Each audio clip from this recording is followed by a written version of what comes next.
he like broke into this dude's penthouse and did such and such and such, and then drove his Bentley into his swimming pool. Oh my gosh! It's literally what they do in Tower Heist. That's crazy.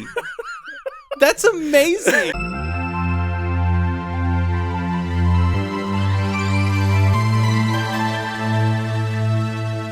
We did it. We did what? Episode 20. Well, we're doing it now. We Don't have put the made cart it before the horse. to the episode. Anything else is just icing on the cake. If we actually get it recorded, then That's true. that's great. That's a fair point. But welcome everyone Meteor crashes. to Screenwoven, your hub for all things stories. Got it. I'm Chris Davis. This is DP Rowell, Big D, Just Daniel Daniel. in the house. I don't really know who I am, to be honest. I'm going to do an I'm existential still trying to crisis. find that out. Yeah. Yeah, we're excited to finally be here after about a month break, 3 weeks or a month. We actually, on normal scheduling, would have already had this episode out, but I have family in town. It's been a whole thing, so it got postponed. Yeah. But He's not serious about his dreams, is No. what he's trying to say. not at all. I learned that a long time ago. But we're here now, and we're gonna at least attempt to take them seriously for today. As serious as we take anything on this show. That's I a guess. fair point. I I obviously don't even take myself seriously because I don't know who I am. don't know. I think you take yourself pretty seriously. Look at you, always outdress me. You can't say you don't take yourself seriously and then show up in like a vest and a button-down shirt. All right, but let's be real. You set the bar pretty low. Look, I'm not gonna argue that I'm just joking. t-shirts and jeans or whatever these are, khakis. Cargos. Or I'm like Jake from State Farm over here. No, he wore a polo and it was tucked in. But in the commercial, they were like Khakis. khakis. Yeah, that's true. Of course, I guess yours are kind of too. So, yeah, I don't know. Honestly, the vest, I like to call it a waistcoat, just because that's what the British people call it. And it's like I don't know why I'm even talking about that right now. But anyways, it feels. I guess because I put you on the spot. I guess so. But I'm just saying, sometimes it feels like too much when I'm wearing it. I'm like, does this? But if I just took the waistcoat off, that would look pretty like normal. But people see it and they're like, "Wow, that guy's really." He's I'm like, rich. I'm not trying to make a statement. I just like the way Well, it's a statement waistcoats piece. look. Oh, thank you. It's a statement piece. I wish this was normalized. I'm gonna try to normalize it. I want I would everyone love to wear that. waistcoats. That'd be cool. Yeah. Don't you? I mean, they look cool, don't they? I like the they look. look fun. I just don't own any nice clothes. So, but I like the look. Oh, thank you. But yeah. So 3 weeks off. How you been? Been good. You- All things considered. You done any movie watching? Any movie news Oh yeah, gathering? we've been talking about some of it. We've kind of talked here and there. You got anything you want to?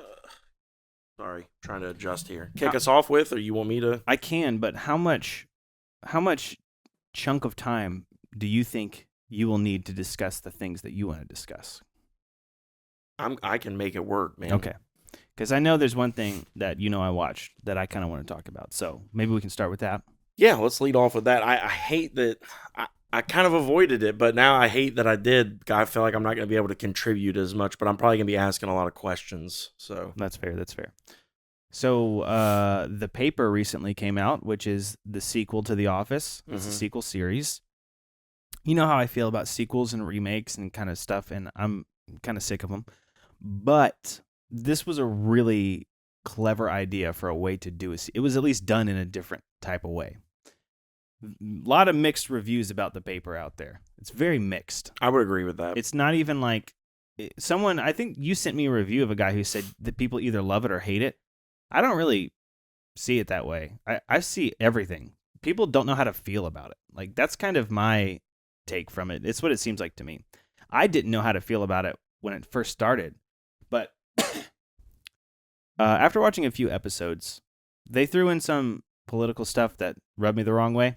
And that kind of got me to stop watching it for a little bit, but I've considered going back. So just focusing specifically on the storytelling, the way they've done the sequel and stuff, I think it's great. I actually like it better than The Office. I think I'm the only one who has that opinion. Yeah, you might be. Yeah, I might. At least from what I've seen. Because, I don't know. But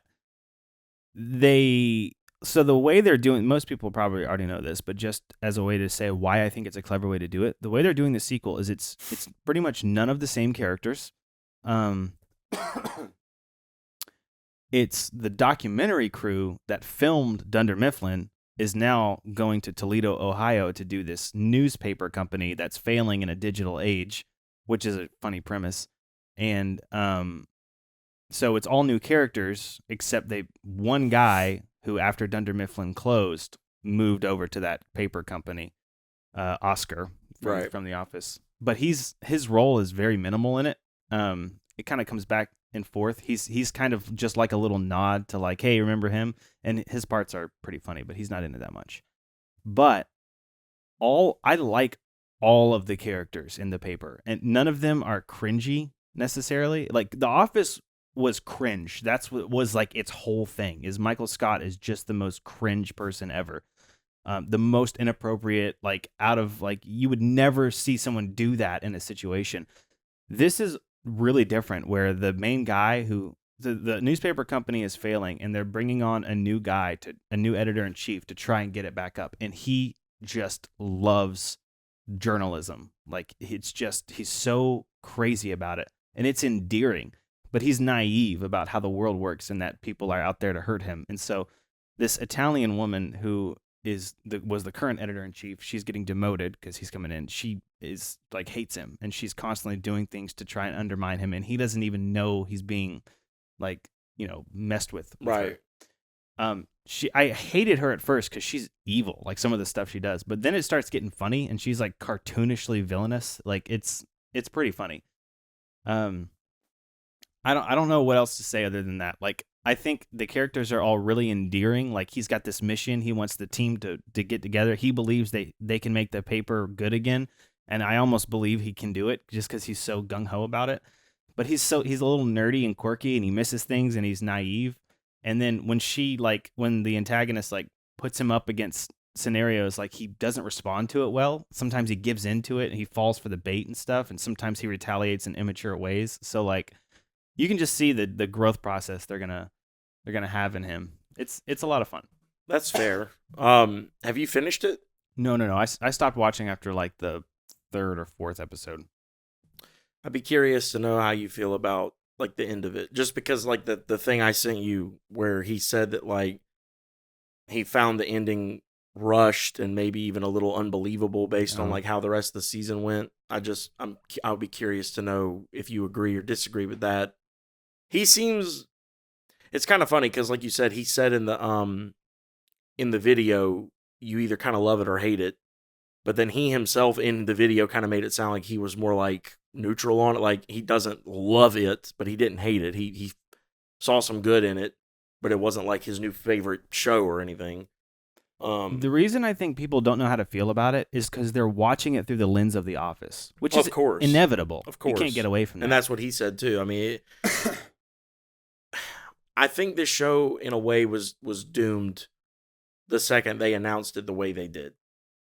That's very true. It's probably a promotional issue. The second that they were like, hey, y'all have been asking for it, we're finally, doing a sequel to The Office, you were doomed, because you immediately will have people who, before they saw a second of it, were going, there's no way this will be better than The Office. Yeah. Then you have people who have certain expectations based on The Office that you cannot meet, at least not immediately, because they have expectations that were built over, 8 seasons of a cast and chemistry and running jokes and this and that they're expecting you to meet in the first season with an all-new cast and an all-new location with a whole new premise. And let's be honest, I'm not even just talking about the main guy. No one on that cast is going to come close to a Steve Carell. Steve Carell he's like a Jim Carrey. They're like a once-in-a-generation kind of talent. Like you get maybe one or two in like the like next group of actors coming up. Like you know, but here's the thing though, because the guy in the video said, and I fundamentally disagreed with this. He said that when you're watching it, you're seeing how they're setting it up as like, oh, this is the new gym, this is the new, and I'm like, no. I didn't get that at all. People are viewing it that way because of the way they announced it. If they had done this without they just said, hey, new show, the paper is coming out, and people started watching it, and then you slowly see nods like, wait, is this the same? You know, that would have been better. Yeah, that would have been way better. Just let them figure it out. But the thing that I loved about it is they didn't try to do that. It's not a recreation of this is a whole new team. Everyone is different. The dynamics between how the team interacts is different. It's not cringe like The Office. It doesn't have the same type of it really feels like it's just a whole new different type of thing. I think the connection that it's like a paper company that's failing, like right. Well, I think too it would have been like an internet exploding moment if you had not shown the world in the first of all, don't announce it's a sequel. Yeah. And then don't show in the trailer Oscar in it. Yeah. And then wait like midway, like if there's 10 episodes, like around episode 5, be like, okay, we got a new employee coming in. He's transferring from another company, you know, blah, blah, blah. And maybe even make it like the whole episode is about like, you know how The Office would have these like bottle episodes where they're like trying to figure out like one thing or like maybe there's a B plot going on somewhere else in The Office. Make like the A plot be like, they're trying to figure out who this guy is. Like, you know, maybe somewhere else in the city, like in The Office, they have like the Scranton Strangler. Like maybe there be some kind of thing going on there. They're like, what if he's a criminal? And like, they're like, you know, just let it be goofy. And then at the end, it's Oscar. And you're like, what the heck? Oh my gosh. And then have him, you know, confirm that it is actually him by doing the little thing he does where he's like, oh, not this again when he sees the camera crew.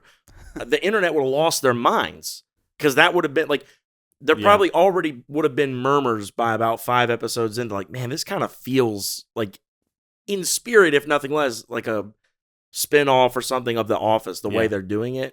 To have someone come in and confirm it's the same universe, just a different place, dude, people would have lost their minds. I totally agree. And I think everyone would have loved it. There wouldn't have been any kind of like... Because to your point, it sounds like everyone else is different enough where it's not like they're necessarily trying to kind of like, I want to say his name's Drew, that I sent you. Drew alluded to that like, oh, you know, this is the new so-and-so, this is the new so-and-so. I think by then people would have been able to accept it's its own show. Yeah. And then by just kind of, you know, folding it into that universe with the Oscar reveal, I think would have been really cool. Yeah, I totally agree. That would have been a way better way to do it. But, you know, I always said that too about, which I think we've had this conversation, not on here, but me and you have had this conversation. I always said that about The Joker. Oh, yeah, the movie, the Joker with Joaquin Phoenix. I always said I think that movie would have probably performed a lot better if it had just been portrayed as kind of like a thriller. Yeah. With like a crazy guy. And then at the end, like maybe you drop some little nods here and there and maybe some hardcore Batman fans would have figured it out before the end. But kind of have like a twist ending where at the end you realize like, oh my gosh, this guy's the Joker. Like to me, that would have been a lot better and would have probably got more attention than... Are there any comic lines where the name Arthur Fleck is tied to the Joker? I think so. I mean, I definitely know there's early versions of him, especially where like the reason he took on this personification as a villain as the Joker is because he was a failed comedian. That was in The Killing Joke, wasn't it? I think that's one of them. Yeah. Like there's a few where he does that, and he his kind of introduction into like a life of crime is that he's a failed comedian. He's broke, and this gang, the Red Hood gang, is going around Gotham doing stuff, and they kind of bring him into it. And through like doing like something goes wrong on like a job with them, and that's how he becomes like the Joker. But yeah, he was the original Red Hood also. I didn't know that either. Yeah, canonically. That's kind of where Jason Todd got that from. Don't you mean comomically? Yeah. I don't know how I messed that up. But yeah, no, I'm pretty sure Arthur Fleck was his name in a couple. But see, it's like I was telling you, the thing to me, and I can't speak for every fan, and I know we're off topic, but I'm going to finish this thought and we'll get back to the paper. But the thing for me that always made him more interesting was that you don't know who he is. Yeah. You have no idea who this guy is. To me, that is so much scarier than like, oh, he's a failed comedian. Like, now we know exactly why he does what he does. Like, for the most part, I mean, obviously he's crazy, but It's the fear of the unknown. yeah, like to me, that's always scarier. Yeah.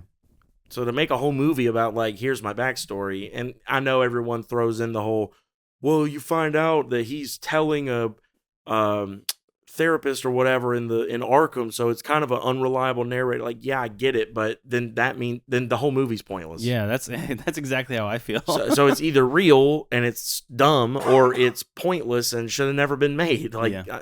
Anyway, but back to the paper. So okay, let me ask this: humor is, because the thing I keep hearing you say that you like about it so much is it's endearing. Is it funny? Oh, it's hilarious. Like, that's what makes the jokes are so good, because they're not relying on the cringe type of humor before. There's like this endearing, naive guy who fumbles through things, and it's like, okay, can I tell you one of the jokes? It'll spoil it. This was so funny to me. And there was a bunch of things that, well, I'll tell you two of them. These are the only two that I'll spoil in case you want to. But, and like the first episode, the Italian, the new guy hasn't come in yet, and the Italian lady's giving them a tour, and she's like, I just have a nose for journalism. I just see stories when they happen. And the camera pans, and there's a building on fire right next to them. And like nobody's reacting to it. That's pretty good. Yeah. That's pretty good. They do a lot of stuff like that keeps you like chuckling.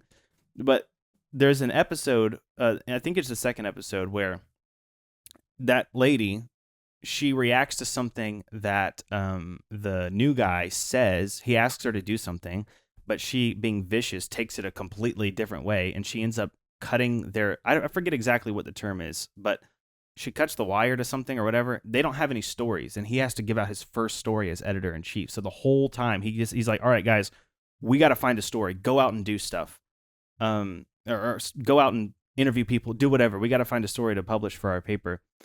And he's like starting to panic, and he calls this I forget this place.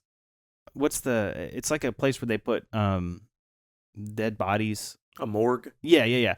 He calls a morgue. He's like, have you got any like really, weird like dead bodies that you got in lately, like any scars on them or something? And is like, please, I just need something. Just give me something. And so it's like obvious he's like losing his mind over this. And so he starts asking for specific things like bullet wounds or any scars, so then that goes away. Later on, they're still not finding a story, and she's like trying to get him to avoid finding. So she invites him to this dinner, and he's like stressed about it. He finally gets a call. He's been calling people, let me know if you hear anything. He finally gets a call from someone. He says, hey man, I think that we might have found something for you. And he's like, oh really? I think it was a police officer. He said, yeah, we got a hit from someone saying that there's someone, a murderer on the loose, and he might be doing this or that. And he's like, that's great. He's like, I mean, you know what I mean? So he's like all bragging about it. So then he gets the whole team together into the room, and he gets the chief on the line. He's like, yeah. He's like, this dude left all of these comments about like these very specific like things that they were looking for in dead bodies. And they were all like, and I had left. By the way, when someone called and said, we think there's a murderer, Claire, she said, what if it's the Scranton Strangler? And I was like, that's funny. But so they all go up in the room, and he's like, this cop, like, yeah, we got this dude looking for very specific things. It's very strange. It seemed like he wanted us to be able to find him, and so we're working on this now. He says, great, play it. And then it plays back his voicemail that he left earlier. And you probably were guessing that, but it had gone over, like that was past right, at like that point. Throughout watching it through the episode, yeah. It was a good callback. Like, oh my God. So it was his voice, and then he like hangs it up very nervously. He's like, don't worry about it, guys. It was nothing. Let's just get out of my office. Just get out of my office. And he's like so nervous. It's really, really funny. So yeah, there's a lot of really great jokes, like surprisingly good jokes in that show. Fair enough. Because I'm going to be honest with you. Those are both actually pretty funny. Every clip I've seen of it, like when it was leading up to release, I was like, I want to like this so bad. Like, it looks cute, but I loved the cringe element of The Office. Like, I loved literally, like, physically shrugging my shoulders with, like, my body was, like, cramping up from cringing. I loved it. And, well, I don't hate myself, so. I mean, guilty. No, I mean, that makes me sad. I mean, I don't like it. Just the dry humor, the timing. I was glad you said the one about like the fire thing, because the use of the camera crew for part of the humor made The Office so unique in how it could do certain jokes and stuff like that. And I don't know, man. Well, this is probably why my opinion is very not shared by a lot of people, because the cringe elements of The Office, I liked it in spite of that. It was all the other stuff that I liked. I hated the cringe when it was just so cringy. It made you uncomfortable. I hated that part. Man, the parts that I liked were when Michael literally followed a GPS straight into the but that is cringe. That is cringe. Not in the same sense of to think that someone, well, to be honest, like, he's not even necessarily dumb enough to believe that. He's doing it because he thinks this is proving a point that machines don't know better than people.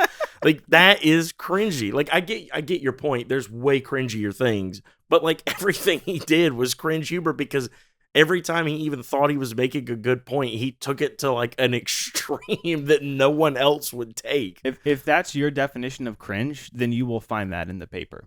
Yeah, fair enough. There are things like that. I'm talking about where he's like, "Give me your cookie," that type of stuff.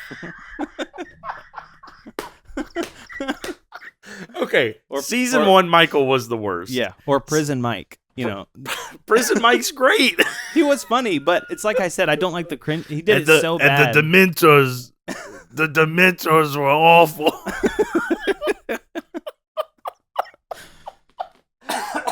Oh my God, he is so. I don't know, man.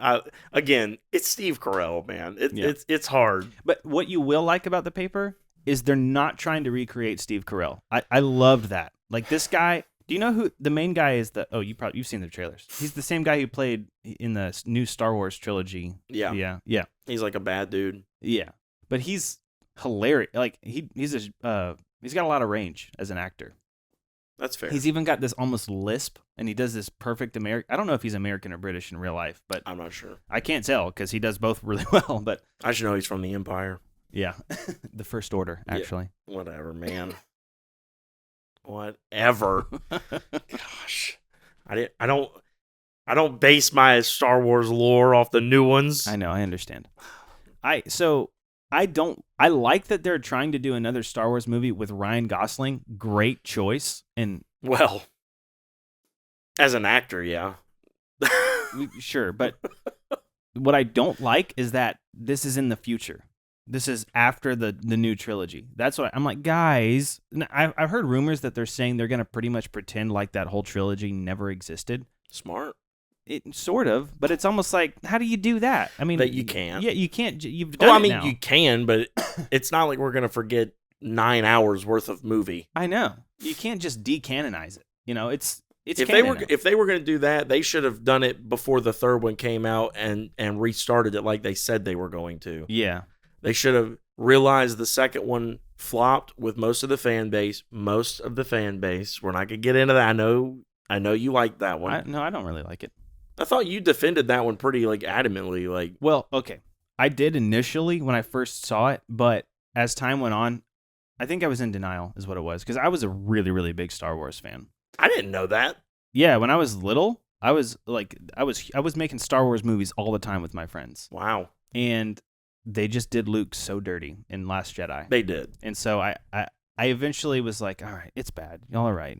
It's bad. Okay. So I remember being pretty shocked that because you defended that one pretty hardcore when we first talked about it. I did, because I get it. I mean, I was in denial. I mean, that's literally what it was. It's like, I can't believe they did this.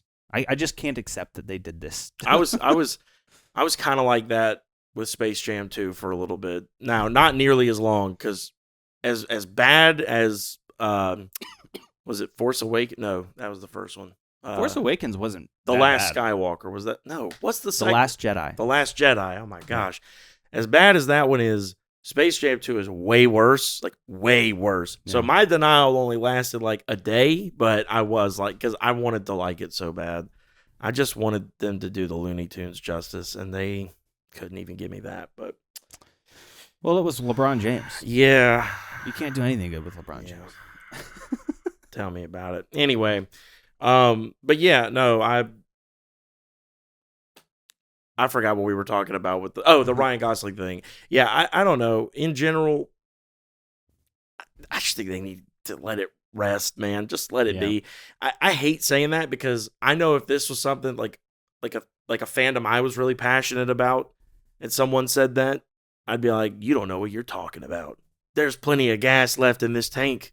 But also, as a fan of something, I don't think I'd want to see it just constantly ripped apart. Yeah. Every time something new comes out. I just... Well, they had an opportunity to see. I always wanted there to be more done on movies with the Old Republic, because the games about the Old Republic before, like thousands of years before the movie happened, those games had cool storylines, and it was like when the when the Old Republic was great, and there were like tons of Jedi and tons of Sith, and well, I shouldn't say tons of Sith, but I don't know, like the games were awesome. They had so much opportunity, and they just keep going back to that original trilogy, and now they've ruined it. And like I said with Ryan Gosling, now I'm like, he's a great choice. The idea of Starfighter for a movie is interesting. It's a different person, but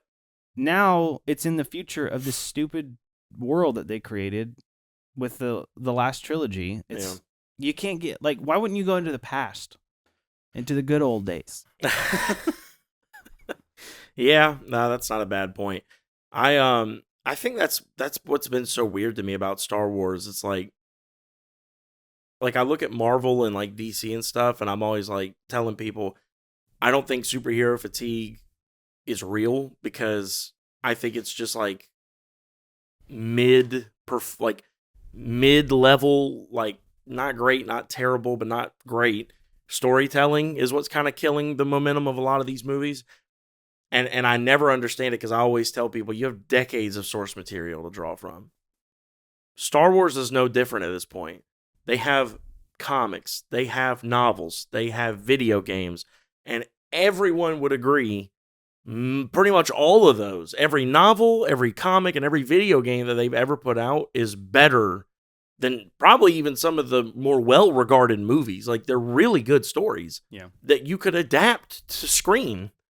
You could do Disney Plus shorts on them. You could do movies on them. You could do whatever you want and just put a cool visual to what's already a well-regarded story within the fandom, and they're just not doing it. I know. I don't understand that. I don't either.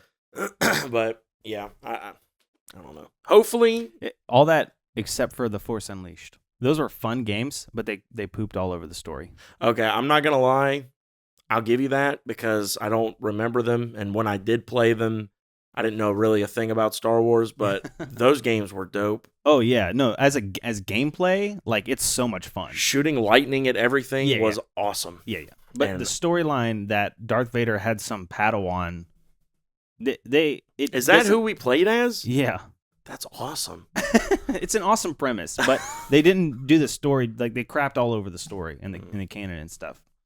It's a fun game, but it's a silly story, which I didn't care, because I never felt like I never felt like the story was the selling point of that game. It was like what you said, shoot lightning at everything. Yeah. That's why I played it. I was like, this is awesome. Yeah. I didn't really care that much about the story. I just liked using the Force and like throwing the lightsaber around and shooting lightning. That's pretty much all I remember from that game. Yeah.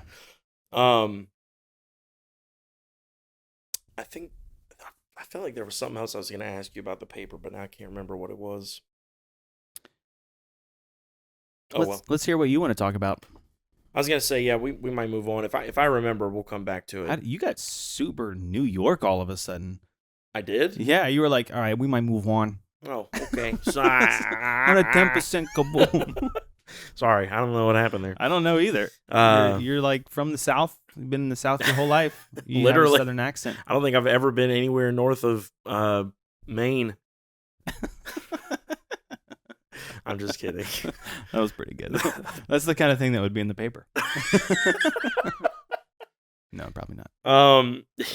So on the same note of you talking about you not loving sequels and remakes and things like that, before we started recording, I showed you a little clip of something called The Black Knight. So before I tell you anything about that, did I not? That was one of the things I was supposed to show you. Oh my gosh, I didn't. No, you didn't. Okay, I'm going to show you now. We'll just cut it. What did you show me? I showed you the clip from Wonder Man. Wonder Man, and Now You See Me. Yeah, that's right. Okay, I'm going to show him now. We'll cut this out, and when we cut back, we'll just be discussing it. That ended very anticlimactically. Well, so let's get into it a little bit. So, first, what'd you think? I don't mean, know. Not that it gave you any. I mean, obviously, there's no dialogue or anything. I'm just saying, like, visually. I mean, did you find that intriguing? Was it cool? Would you want to know more about that? Like, what's going on, or is that kind of just like, I mean, yeah, it's just Okay. I mean, it looked cool, but I just I have such little information that I don't even want to ask more. I'm just like, all right, I guess that was a clip of some ninja lady fighting this huge armored dude. So that was, first of all, hand-drawn animation. That's really cool. Unlike anything you pretty much... The closest thing you'll see to that is the Spider-Verse movies in, like, modern animation. Like, you just don't see a lot of that anymore. Yeah. So that was hand-drawn. I mean, obviously on a computer, but hand-drawn. Yeah. So I'm going to butcher this name. So be forewarned. But have you ever heard of Gennady Tartakovsky? No. Gennady Tartakovsky. Unless I have heard of him, but you just don't know how to say the name. Well, I had never heard of him. But apparently, he is involved in a lot of animation. Like, stuff you definitely would have heard of. I have him pulled up here. So he was involved. Now, to what extent, I don't know. But I know pretty heavily involved in Samurai Jack. Oh, Dexter's Laboratory. Ooh. Star Wars, Clone Wars. Yeah. And then some other stuff that I've never heard of. Have you ever watched Samurai Jack? Yeah. It's pretty fun. The newest thing that he's been involved in, it actually kind of looks like Samurai Jack, is a show called Primal in 2019. Oh, I've heard of that show. So he's pretty heavy in the animation sphere.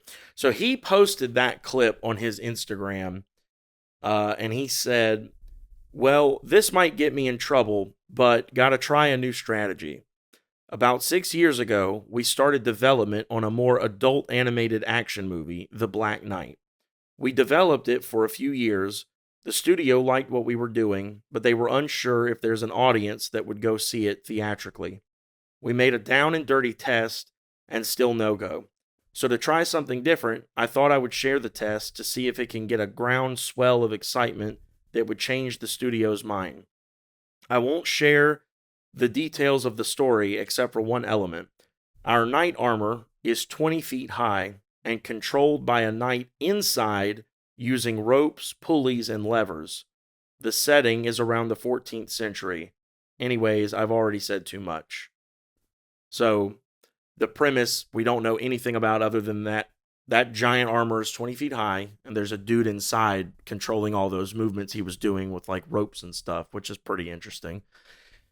And there was a huge outpour of like support on Twitter around the time this was put out, but the one that I saved is someone who said, Gennady co-created a $1 billion kids franchise, created 2 of Cartoon Network's most popular shows, created a popular HBO animated series for adults, is basically the last auteur in American animation, and he still has to beg like an indie animator to get anything made. So I found that interesting because I know we talk a lot about you specifically. You're sick of all the remakes. You're sick of all the sequels. Like, let's get some original content out. And I mainly wanted to know up front your opinion on someone who's so really well regarded by fans and apparently studios in that, stratosphere of animation, not being able to get an original project like that out because they're afraid that people won't go see it. Yeah, do they have, he said something about testing. Is it like they tested it and it didn't do well or something? Well, what you saw was he called it a down and dirty test something. Basically, even what you saw was not completely polished as far as how it looked, like the animation. And if you notice, like I said, there's no talking or anything, which there probably would be in an actual version or something of that scene in a movie. So I'm assuming what that was, like, what he said was they had been working on developing it for a while, and the studio was liking what they were doing, but they were afraid there wouldn't be an audience turnout. That's right. So they created that to show them, to kind of like move them forward on it, and they still didn't move on it. And so he leaked it and basically put out that statement with it. Yeah, that's okay. Well, that gives me a lot of information. So I'll be honest, that doesn't excite me enough to want to create some kind of grassroots, I don't know if that's the right term, movement around this, like, let's get this film made. But it sounds like his hands are tied. It sounds like he's not allowed to really share what he needs to share in order to get people interested. So, yeah. And I've worked at organizations like this where they will tell you to go do something, and then they will tie your hands and then say, why aren't you doing the thing that I've asked you to do? And it sounds like that's kind of what's going on. It's like, you guys like what we're doing. You got to take a risk on something. Yeah. So, and it's because he said, I've already said too much in the post, which makes me feel like they're telling him, you can't share anything about this. It's like, how are you supposed to gain interest in it if you can't share anything about it? Well, and I get their point too, is like, if they change their mind and decide we want to run with this, and he's already shared it, and they have no claim to it right now because they haven't done anything with it. Any other studio could run with that idea if they wanted to and make their own version. So that's them tying their hands. Like, you want to test and see if it can do something and see if this can make money. You got to let them run with it. You can't be afraid other studios are going to pick it up or something. It's I agree. I get their whole point on not wanting it overly shared. I sort of get it, but that's fear. The thing is all studios are doing. You would be the only studio that's like just letting people do their thing. That would set you apart. Other studios probably wouldn't, go along with something like that. I don't know. Me personally, I don't know anything about this business though, so there's that caveat. I might have no idea what I'm talking about. Neither of us do, but I mean, at the same time, we're looking at it from an even more rare standpoint with common sense. That's a great point. No, but I mean, I don't know. Honestly, I'm a little surprised that your reaction was not as high on that. Like, I saw that and was like, that looks amazing. What is that? And when I found out that this is the backstory of it, that like it's kind of being held up in like limbo, and he can't get them to move forward on it, I was like, are you kidding me? Like, I would definitely watch a movie about that. Well, like, you are a super fan of that type of genre, I would say. Like, you anything love action animation. is cool. Yeah, I wouldn't say I love animation, but action. I mean, dude, you watch One Piece. It's like you loved the Spider-Man. Well, you like the Spider-Verse movies. You loved the My Friendly Neighborhood Spider-Man. Yeah. Well, that's because it's Spider-Man. You liked Marvel Zombies, although you did say it was despite the animation style. But yeah. You like a lot of animation stuff. I can watch it. I mean, it's maybe you're not a super fan. I was gonna say, I mean, it's not like I look at something animated and I'm like loving it just because it's animated. Like, even the One Piece thing, I kind of just got into anime very recently, so can't even claim that. Oh, is that a One Piece shirt? It is. Oh, I just realized. I just made that connection. Yeah. I actually thought that's why you said that. No. Yeah, it is. But yeah, I mean, I just got into that recently, so I really can't even claim that. But you are right. I mean, I do like animation. I mean, there's plenty of animated shows I enjoy. And there are a lot of things I think animation serves better than a live action adaptation. I don't know. I saw that and I was like, that looks so smooth. Like the act, like, you know, her running up the arm and then like throws her at the tree and she ducks and he chops the whole tree in half. I was like, holy crap! Like, how strong is this guy? Like that's crazy. Like I don't know. It was cool. Seeing it was cool, especially knowing that that's like a bare bones version of what we would even get. You know, the score would probably be better. The action, the animation in general would probably look a little bit better. There'd be some dialogue to go with it, which would probably make it more fun and, you know, quippy and, you know, I don't know. I really enjoyed it. And I mean, there's a ton of people on the internet, like I said, that were, you know, showing like an outpour of like, come on. And to be fair, this was following up, I don't know, maybe it was a year or less ago. There was stuff that came out of Warner Brothers that, you know, Sony has done these Spider-Verse movies. Well, some of the lead artists, and I want to say the two lead writers, Lord and Miller, went to Warner Brothers with stills that were hand drawn for concepts. Do you know what Batman Beyond is? Mm-hmm. Okay. For a Batman Beyond movie in the style of the Spider-Verse movies. And the images just looked crazy. Like, it fits the aesthetic of Batman Beyond so well. And Warner Brothers shut it down. They were like, nah, we're not interested. And I'm like, how could you look at what those Spider-Verse movies are doing financially for Sony and look at how dope those images look, and then just listen to your fan base, how much they still love the old Batman Beyond animated series, and turn down a chance to profit off that movie? Like, that doesn't make any sense to me. Yeah. These people are so out of touch, it blows my mind. I know. I don't get it. I guess when you when you get to a certain level, you just disconnect from those beneath you, or you see, maybe that's part of the problem, is they see them as beneath them. Maybe. I mean, I don't know. I can almost, I will tell the peasants what they will like. I could almost understand it if it was like, well, it's a financial decision, but like I don't see a world where you don't profit from that. I just don't. I had a guy approach me at my job the other day who was asking me if I had heard. I don't know if you've heard this. I had not, and I can't, you know, attribute any like factual like evidence or proof or anything to this. But what he was saying he heard is that Warner Brothers as a company is talking about splitting, and that they were kind of like hurting really bad, and that they basically had this idea that they were relying on the Superman movie to pull them out. And I told my coworker, I said, that's a terrible business idea. I don't care how successful that movie is. One movie is not pulling your entire company out of the water. Yeah. That's a terrible, terrible decision. So if that's what you were relying on, yeah, you're sinking anyway, or you're splitting, or whatever you're doing.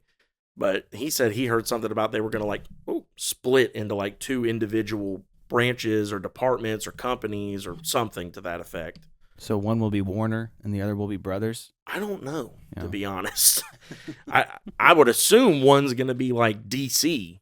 Yeah. Is going to be its own thing. And then everything else would be either still Warner Brothers or some... What if Disney bought DC? Dude. I don't know if that'd be legally allowed. Can we... Okay, are you... This might be a good transition, but I don't want to do that if you're not finished, like... Oh, you talking about with the night thing? Yeah, I mean, I just mostly wanted your opinion on it, and to tell you that this dude who's been around forever doing great things is like having to run to the general public and leak things. Yeah.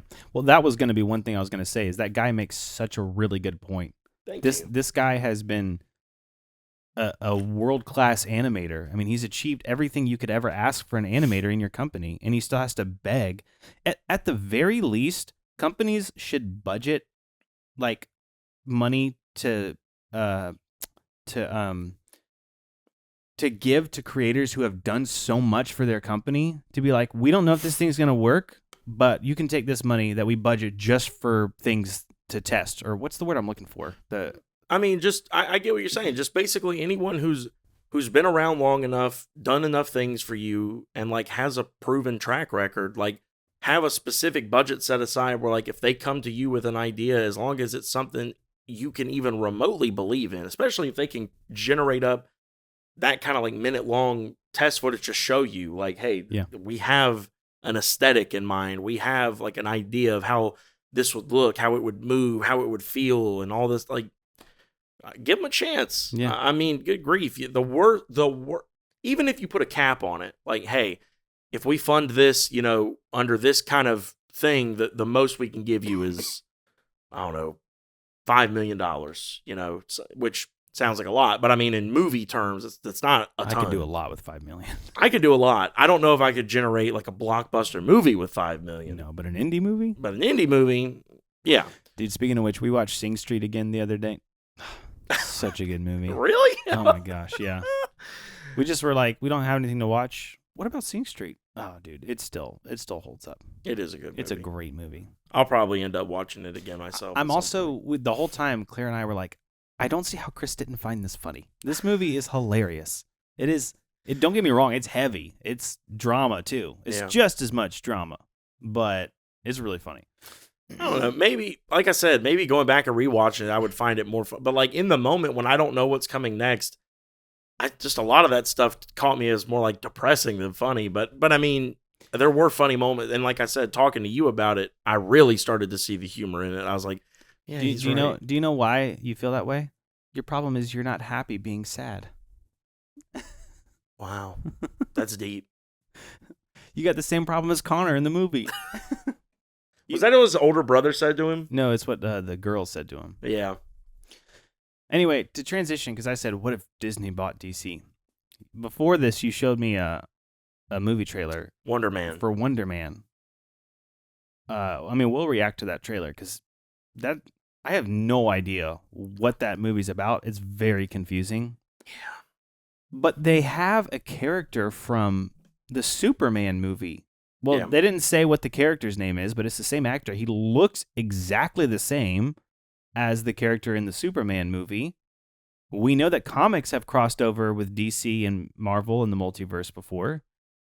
And James Gunn, who is a Marvel director, is heading up, he's doing the new DC stuff.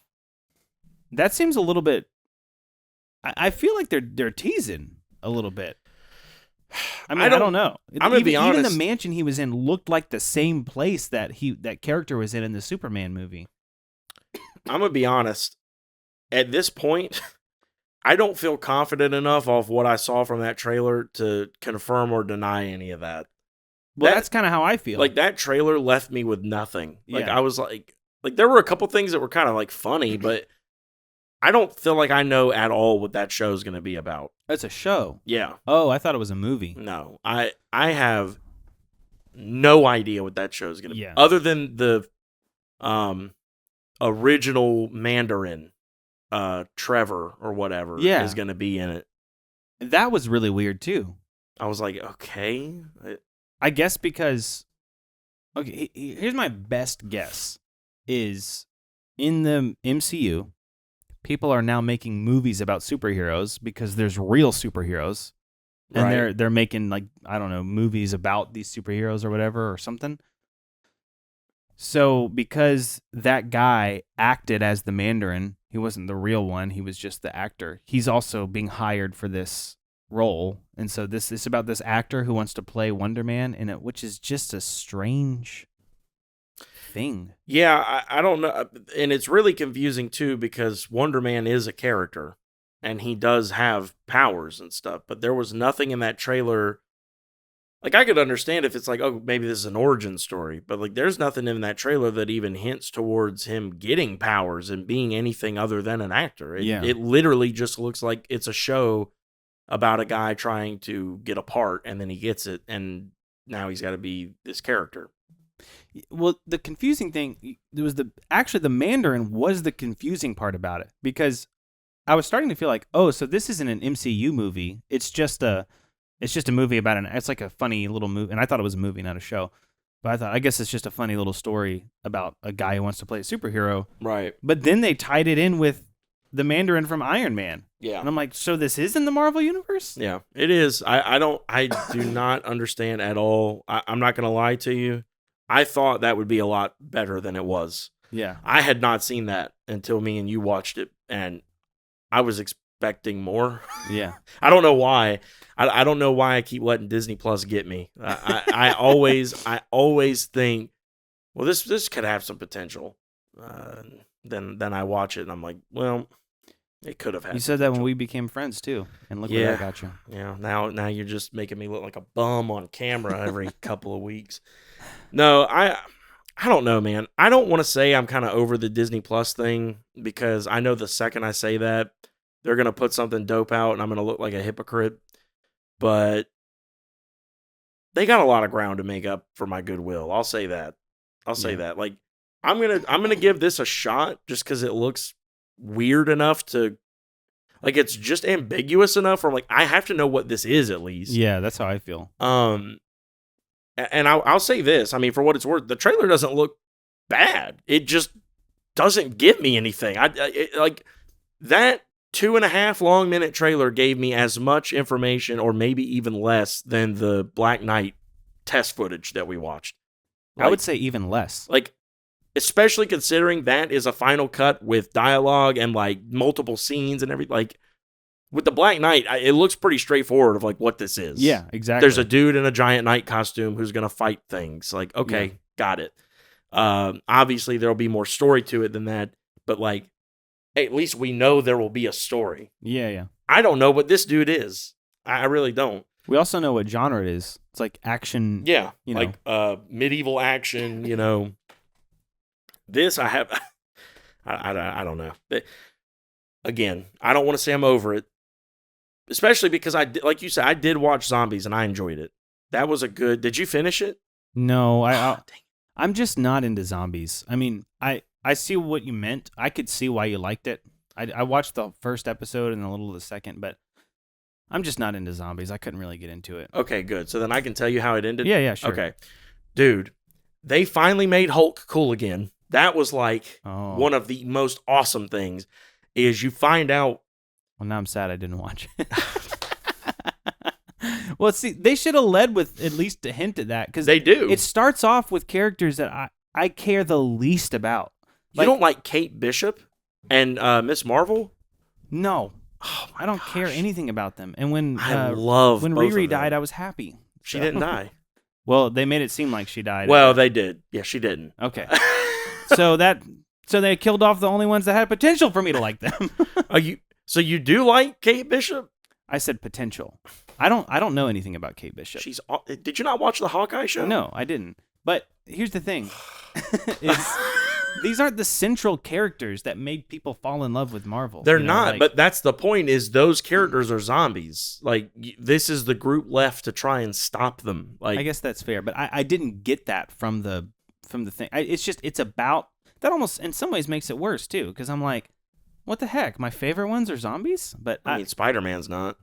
They didn't show Spider-Man in the beginning. He doesn't come until only later. Real cool one. It started to get cool when Blade showed up. Blade was dope through the whole thing. Yeah, and then the Thunderbolts. Yes, that's when it started to get cool. But I don't know, dude. The ongoing like forever battle between Icarus and Captain Marvel. I don't remember that. That's in the first episode.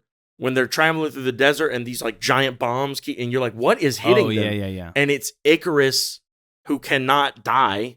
So he's like, he's fine. Yeah. But Captain Marvel is a zombie and he's the only one that can go toe to toe with her like forever. And like he's constantly keeping her distracted out there in the middle of nowhere where she can't hurt anyone else. That was cool. That's a cool concept. It is cool. I don't know. Anyway, look, I'll say I get why you liked it. I could see why it could be entertaining, but it just I don't know. I don't like the. I also completely missed that. Like when you explained that to me just now, I remember that happening. I remember that scene, and it just went over my head. Like how much of an interesting concept that is. I think I was just focused on like, okay, are these is Riri gonna die or what? And then, oh my god. Anyway, as it goes on, at first they make you think Hulk is like the guy doing this. They keep showing Kamala Khan having like visions of him, like with the Infinity Gauntlet, like coming for her, and he looks like a monster. And then as like the show goes on, you find out it's the Scarlet Witch. She's doing all of this. I got that far. She is scary as crap because she keeps changing from like being really sweet and like trying to like get her on her side so that she can give her something. She has something, Kamala does. And Scarlet Witch wants it, and I forget what it is. But then she like turns into like legit like witch form, and she looks scary as crap. And so anyway, then you find out like as time goes on, Hulk is the good guy. Hulk has been in this one spot on the ground with the gauntlet on, doing something. I forget what he's doing. I forget exactly how it's explained what he's doing, but he's doing something to like somehow kind of like keep something from completely happening, like to basically kind of help prevent Wanda from just like taking over the Earth. And the Wanda is forming, that's why she's turning everybody into zombies. She's forming an army to go attack Hulk and overpower him to take the gauntlet from him to do something with it. I don't really remember what, because I only watched it the one time and I kind of binged it, but I'm assuming just, normal like domination stuff. And so he's like protecting it, and he's like standing in this like beam of power that's coming from the gauntlet, like down to Earth or whatever. Well, the team that we've been following, well, what's left of them, shows up to like help Hulk when the army finally arrives. Dude, through the whole show, you've been like shown a zombie abomination, like how strong he is, and she sends him out first, and he just like slowly starts like gaining momentum, and then he just is like charging at the Hulk in the middle of this like desert scape, and Hulk like just like looks up and then punches him and like obliterates him. And then like waves of zombies start coming at him, and his punches, the force of his punches is like sending waves through these zombies, just like destroying them. That's pretty cool. I was like, this is so awesome. You made Hulk cool again. Thank you. Oh my gosh, it was so cool. And then Spider-Man like has this thing where he like, they're trying to like surround him, and he like runs and then jumps over like a mob of them and shoots out like a bunch of webs and like flips and rips like 20 of their heads off at once. That's cool. Like just so, it was a great final battle. So anyway, all the cool stuff. And then they end up kind of getting like overwhelmed, like all of them. And you're like, what's going to happen? Like they're all dying. What is going to happen? I can sense the PTSD in you right now. It was kind of like, I was like, what is going to happen? And then like, you find out that Scarlet Witch is trying to save the world, not hurt it. And she needs whatever the heck Kamala had that she was trying to transfer over to somewhere in order to do it. And so they have this like back and forth, and she pretty much is like, you can't beat me. Like, you have to trust me. And so Kamala ends up giving her the thing. And then all of a sudden, she wakes up and she's in her bed, and her mom's like calling her. She's like, Kamala, Kate and Riri are here. Y'all are going to hang out or whatever she said. And she like runs downstairs. She like hugs her mom. She like runs to the door and hugs Kate and Riri. And she's like, oh my gosh, like I miss y'all so much. And they're like, okay, like the classic, like I woke up from a dream thing. Mm-hmm. And they're like going down the street talking, and they're like, what do you want to do? And she's like, I want to do this and I want to do that. And so they go get like, I think boba or whatever. And they're sitting at a little table out on the sidewalk, drinking it. And all of a sudden she like has this like glitch, and she looks up and she sees across the street, a zombie. Like all of a sudden everything turns back like red, like it was. and she sees a zombie across the street, and she hears screaming, and she looks over, and Riri is standing in the road in her suit fighting off zombies, and she's yelling to Kamala, she's tricked you. You're not, like, she says something, and then she like gets cut off, and Kamala's like back in the real world. So like it leaves it open for like, oh crap, did like Scarlet Witch just put like a thing on her to make her think that she's, because she like needs her power or something. So I guess she didn't kill her. She like put her in a hex like she did the people in the show WandaVision, to make her think she's in like her normal life.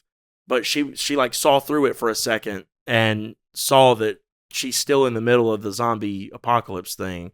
And Riri was alive. She was fighting off a horde and trying to get through to Kamala, and she did for like a second. Or it was just like PTSD, and it's not true, and Wanda fixed everything. Interesting. It was I liked it because it left it open either way. Like, if they wanted to do another one, they could realistically do it and explain it. And if they never touched it again, you could just be like, man, it's kind of like ominous. Like, she might not have fixed it, or she might have. It was really cool, and there was some cool action in it. The action was definitely the best part. It was the best part. Yeah. For sure. I mean, the Blade versus Ghost fight was awesome. Yeah, that was really cool. So sweet.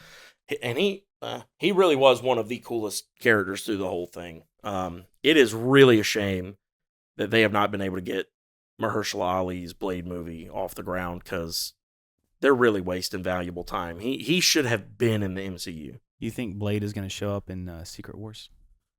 Which one? Any of them. Honestly, as much as I hate to say it, I think there's a better chance we see, what's his name again? Superman? No, yeah.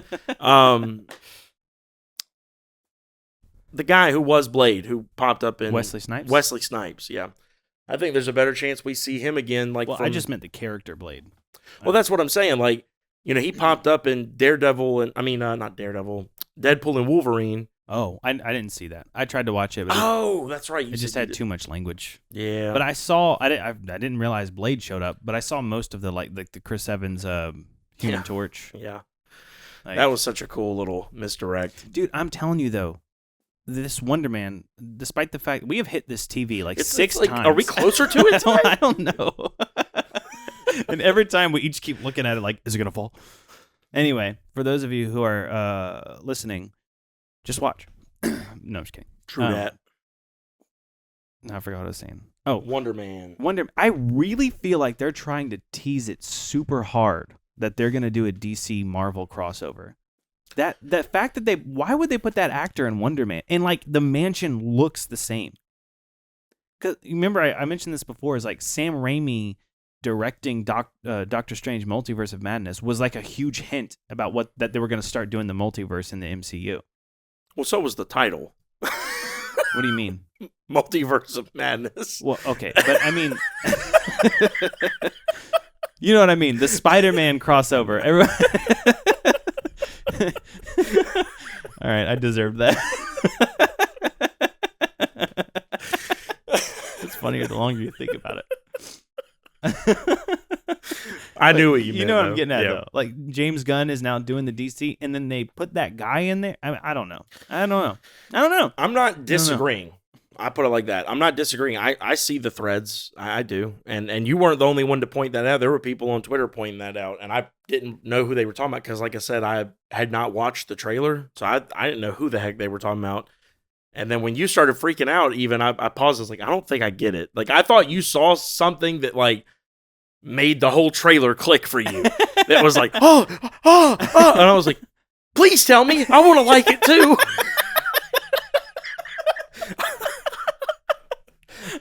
But then you were just like, remember the other thing we saw that we liked? There's a guy in this that. What's so funny about that is because I had so much confusion about the trailer, I could totally like empathize with how you must have felt in that. Like he got it. Like for a second, I was like, oh, I missed something. That's what's wrong. I missed something. And so yeah, when you did that kind of threw me off. I don't know. We'll see. I at this point, I cannot say I would be shocked one way or another. I would not necessarily be shocked if they did crossover or if they didn't. Because, I mean, when James Gunn took over DC, they asked him, what are the odds y'all would ever do a crossover with the MCU? And he said, never say never. I mean, he obviously didn't put like a time frame on it, but he said, never say never. And I think him and Kevin would be interested in doing that. Yeah. I mean, at some point. That'd be sweet. I'm going to be honest. I don't know if now would be the time to do it. It might be the time when Secret Wars comes out, though, depending on how Doomsday goes and how this next Superman saga goes. Well, see, that's what I was gonna say. Is like, dude, the whole Superman movie was about pocket dimensions, right? And apparently, so is season 2 of Peacemaker. Yeah, Peacemaker. Yeah. Apparently, has been a lot about that. I have not seen it, but it's apparently dealt a lot with that. And I know Marvel's been. Multiverse wise, like, yeah, now would kind of be the time, but like, I just think if you do something like that, you need to get your, respectively, DC needs to get their foundation out of the way. They need to build, they can't do the same mistake they did with Snyder and rush their foundation. They need to take a little bit of time, build a foundation. What's the point of doing a DC Marvel crossover if half the characters from the DC side that you see crossover, it's your first time seeing them? Could I add one argument to that? Unless you're not finished. I'm not, but go ahead. Are you sure? Yeah, go ahead. I don't want to cut you off. No, I'll remember it. Okay. Well, I forgot. No, I'm just kidding. The only twist. The only reason it could work is because one of my favorite things about the new Superman movie is it's already an established universe. They're done with origin stories. This universe has already been around. It's kind of given you the idea of a foundation was already built. We just didn't quite see it. There's already the Justice Gang. There's already this going on. The multiverse could already be a thing, and we don't even know about it in this universe, and they could get away with it. So because they set it up that way, they could completely, and that could be like it could be like a springboard for whatever's next in the DCU. I think they could pull it off really well. But I also get your point. So you don't want to rush it, but there's a way they could do it. I'll give you a counter argument as to why I don't think it would work. Not even necessarily just for the general public, but even for like you. All right. It's going to depend on how you answer this, though. Did you like Eternals? I didn't really watch the whole thing. I kind of stopped watching. I didn't dislike it, but I just was like not super interested. See, most people felt like, at best, most people felt that way. Most. Well, I wouldn't even say most. Most hated it. A good chunk of people felt that way, and a very, very, very, very, very small minority like me enjoyed it, like a lot. I really liked it, and I kind of hate that the rest of the world didn't give it enough of a chance, and now we're not going to see those cool characters again. But that's besides the point. My point is, Eternals is my counter-argument. The main problem with Eternals was you threw this big group of characters at audiences right after kind of like a bookend, and we're like walking into our new step of like the next phase of Marvel. You threw this whole group at us and gave us like a movie where, and it was their origin. Like it had their origin in it, and people could not care about that many new characters all at once like that. Yeah, they even had to explain that in the movie because they were like, "Where were you when Thanos was around?" Right. You know, like it opens the door for so many questions. Even one character, much less a group, opens the door for so many things. And if you cross over DC with Marvel, you'll need even more explanation because most normal people at this point in time will know Batman and Iron Man don't exist in the same thing. You know what I mean? Like there would need to be explanation. We don't even know who DC's Batman is yet. Like we don't even have a face for him. So, or a Wonder Woman. We have a Green Lantern, but we don't even know if Guy Gardner is going to be the Green Lantern for the DCU. Like they might go with one of there's like two other main ones that do Earth in the DC comics. What is it? Who's the one that Ryan Reynolds played in the movie? He played Green Lantern. No, but who? Do you know what his he's like his name, like the I don't know. I don't know. Any I know one of names. them's name is John because he was the one in the Justice League animated series. I don't know. The only difference though between the Eternals and this is they're not throwing new characters at us. They're throwing Hal Jordan. okay. They're throwing DC characters that everyone already knows and loves. It's just assumed we don't know this specific one's background. Right, but that's the thing though is let's just for a second pretend you didn't even have the Superman movie. Okay, and they decided to go ahead and do a crossover and put a Superman in it. It's like, yeah, we know who that is. We don't need his origin story or whatever, just like we didn't in his movie. We didn't need his origin story. But how am I going to be expected to care about this guy? I don't know a thing about him. I don't know anything about his relationship with Lois, which helped kind of humanize him in his movie. I don't know anything about his relationship with Lex, which kind of humanized him. His parents, which really humanized him. I don't know any of his morals or ideals or how he views Earth or people. Like, I'm not saying we need origin stories for all these characters. I'm just saying we need time with more of the big name ones to connect. Like, as an audience, connect with them somewhat before you try and jump into a giant multiverse. I don't even know. I guess still multiverse crossover with like a whole other IP, if that makes sense. That's fair, unless they do it in a really subtle teasing kind of, hey, this is what's coming way. Right. I'm cool with lead ups. Yeah. That's fine. Because the other thing I was going to say is that's only one part of my main argument. The bigger part of my argument is because honestly, me personally, I could get over that. If it's written well enough, maybe I could connect with them even without having met them before.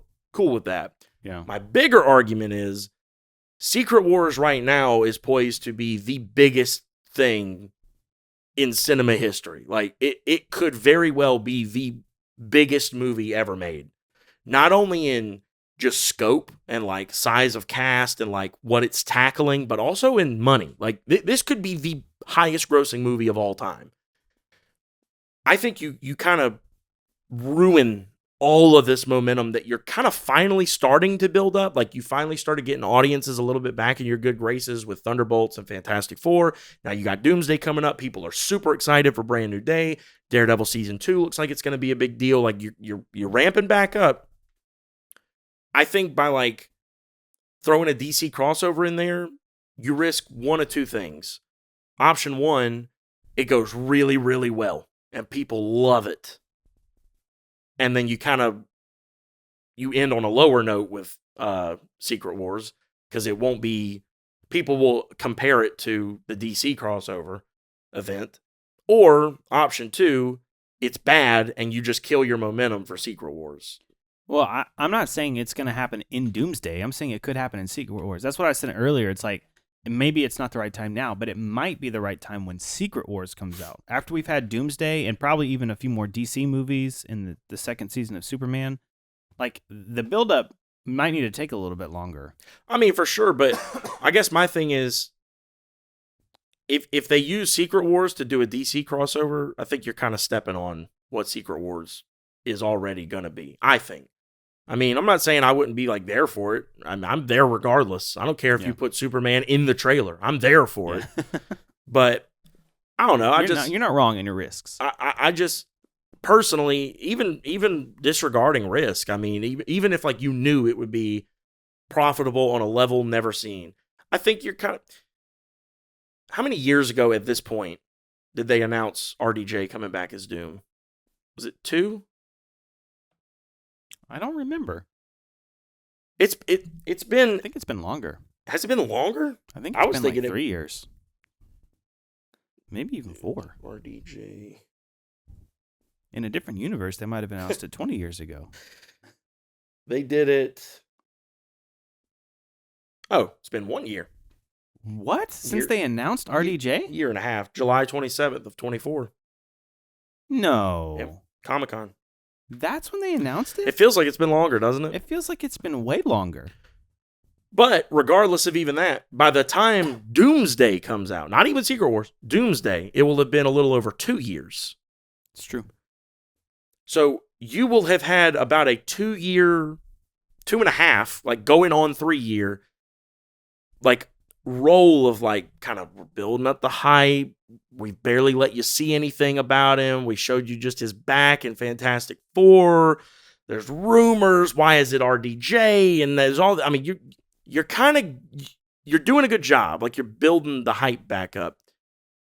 My thing is, I feel like you waste all of that by making this more about a DC Marvel crossover than making it about Doom versus the Avengers. Because to me, you remember how what me and you talked a lot about with like Endgame and stuff was that the most disappointing thing about it was like they didn't give us some of those like intimate, like what would have been really emotional, good, closed circle storytelling moments for like a character like Hulk or even Tony. I mean, they kind of did give it to Tony with the whole like him sacrificing himself, but I don't know. It really didn't feel. I feel like even that could have been done better.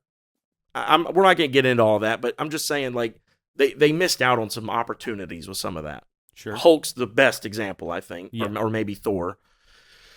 Hulk and Thor are definitely the best two examples. Yeah, that's for sure. But I think they can really make up with the Tony, like anything that was left on the table with Tony, I think they can really possibly make up for with him being Doom if they handle it in a way that like we've talked about, like a lot of the rumors are speculating that like he is I heard a newer one that this Tony, who is Doom, will be the Tony from the universe in Endgame where they go back in time to New York to steal 3 of the things at once. And that, you remember, he has a heart attack in the hallway or in the lobby. He goes back to look at like the security footage and like he's talking to Jarvis and Jarvis is telling him like there was someone in you. And he's like, that's impossible. And they start digging into it. And then he sees the footage from up top in the penthouse of him sitting in the corner, like flicking Ant-Man onto him, and then sees the 2 Caps fighting. And then that's what opens his eyes to the multiverse thing, but like that early in that timeline, back when the Avengers 1 happened. And so instead of putting all his time into being Iron Man and putting a suit of armor around the world and all the stuff that led to Ultron and blah, blah, blah, blah, blah, blah, blah, you get him being like obsessed with breaking open the multiverse and like figuring out why these other versions of these heroes that he knows came to that universe to like. I don't like that nearly as much as the Doom variant thing. I don't like it as much, but my point is the brilliance of his casting in this role is that it's almost infinite what you could do with why he became Doom. That's very true. Because like that still makes sense. Hey, you tried to come kill me. Why? And now I'm going to come kill you. And well, to be honest with you, part of that theory, to go a little more in depth with it, is that because of them taking the Infinity Stones from that timeline, it ruined his timeline. And so now he's coming back to get theirs and like kill theirs for revenge, basically, because it ruined everything he could have had, like a family and all that stuff in his timeline. But they went and put the stones back. Well, that's part of the theory too, is that the way it fell, I'd have to re-find it. I could probably show it to you at some point, but Loki took the Tesseract from that timeline. Well, that's something that Cap can't undo. Well, and that's also something that they were talking about, is like when Cap goes back to that timeline to put the stones back, then he ends up staying there and becoming old. They're saying that, and supposedly there's already been rumors that there have been scenes filmed at that house where him and what's her face are dancing. They're saying that I've heard that that's where Doom goes first. Yeah, I've heard that too.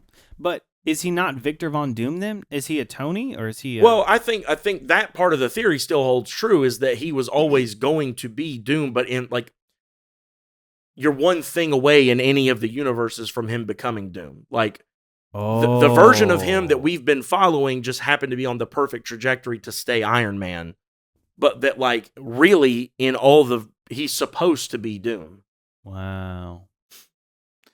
So that even in the version that you mentioned just a second ago, that could still be the case in the version where he was always meant to be Doom.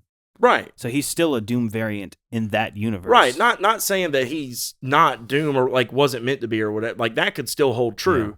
Just that, like, the thing in that universe that kind of knocks him off that path is that he finds out that other versions of them came back, and like he thinks they tried to kill him, and then it ruins his timeline and all. Anyway, isn't that poetic irony that the only way the good Tony Stark could actually save the universe was to go back and turn himself into Doom? Yeah. Which means he could never not be Doom. Right. Even if he wants to be good Tony Stark. That's good closed circle storytelling. So like this is what I'm saying. Like, you've built all this up and there's so many theories out there. And I will say, and I think I've told you this, when they first announced it 7 years ago. Yeah. That went over my head for a second. Come on, please laugh. Come on. When they first announced it, I legitimately was not happy. I was like, me neither. Seriously? What a cop out.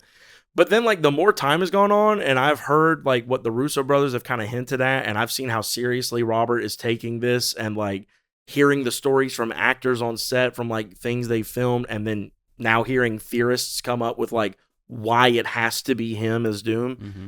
The more I'm like, dude, what have we missed in those other movies that like breadcrumbs that maybe were intentionally or even unintentionally laid that the Russo brothers are going to like make the most out of to be like, this was always the writing on the wall and you missed it. Like, that's what I'm going to love about this movie much is like finding out what in the world made you this way. Yeah. Like, that's going to be so cool to me. I think I heard a rumor that we're getting a teaser of Doomsday during the Super Bowl. I've heard that too. Yeah. Well, I've heard either that or Spider-Man Brand New Day. Which I think that one's more likely just because it comes out first. Yeah. I'd be fine with either one. That's I'm gonna be true, honest but with I don't want to believe it cuz here's the thing. I'm really looking forward to Spider-Man Brand New Day, and I'm looking forward to the teaser, but I could go up until summer not seeing a trailer and I would be fine with it. For Spider-Man Brand New Day, don't get me wrong, I want to see a trailer. With Doom, just because of what you just described, like, I kind of have a pretty good idea of what's going to happen in Spider-Man, except for the fact that I don't know how it's going to tie in with the multiverse and Doom and stuff. So that'll be fun. But the Doomsday thing is like, this could go anywhere, and I'm so dying to see RDJ as Doom, like how you've described. Like, I really want that teaser. It's like, I want something, you know? Yeah. Dude, don't get me wrong, I do too, but here's the reason. Don't say it, Chris. If you don't say it, it's not true. Here's the reason that I'm more okay with the Spider-Man one than the Doomsday one. The Doomsday one's just going to make me mad. Because I'm going to tell you right now, I already know what they're going to do. Because I've been through this already with Endgame. They know they got us all. They got us. And they know they do. This is the most hype Marvel has had since Endgame, I think. Well, Endgame or like No Way Home. Give or take. You pick. But this right now is the most hype they've had in some years. Yeah. And they know it. So what do you think, even a theatrical trailer, much less a teaser trailer, our first look at Doomsday is going to be? It's going to be nothing. It's going to be a bunch of close-ups, facial like reactions to certain things, an explosion here or there that you could barely tell where it's even happening. Maybe a couple glimpses of like, oh, there's that character. Oh, there's that character. We will not see Doom. We will not get a voiceover from Doom. We will not even see the hem of his cape or the edge of his metal mask. I promise you. They won't do it. And you know why? You're taking go ahead. Finish your thought. Because they hate us. Okay, I'm done. You're taking I forget the phrase I'm looking for, but you're taking MJ's advice from No Way Home, which is if you expect disappointment, you can never be disappointed. Exactly. No, I mean, but for real, when I'll tell you why I feel that way. When Infinity War's trailer came out, it blew me away. It was the coolest thing I had ever seen.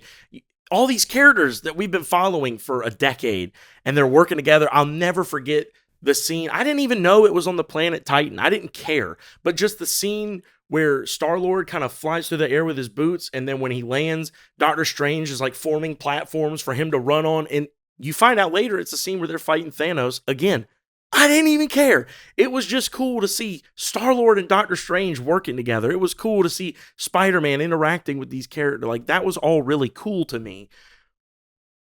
And then when Endgame came out, or was coming out, I should say, and we knew how Infinity War ended, and you had to spend a year in like suspension of like, but they're all gone, they're all dead. Like, what are we gonna do? And there was theories and theories and theories of how who's gonna bring who back and how we're gonna do it and this and that.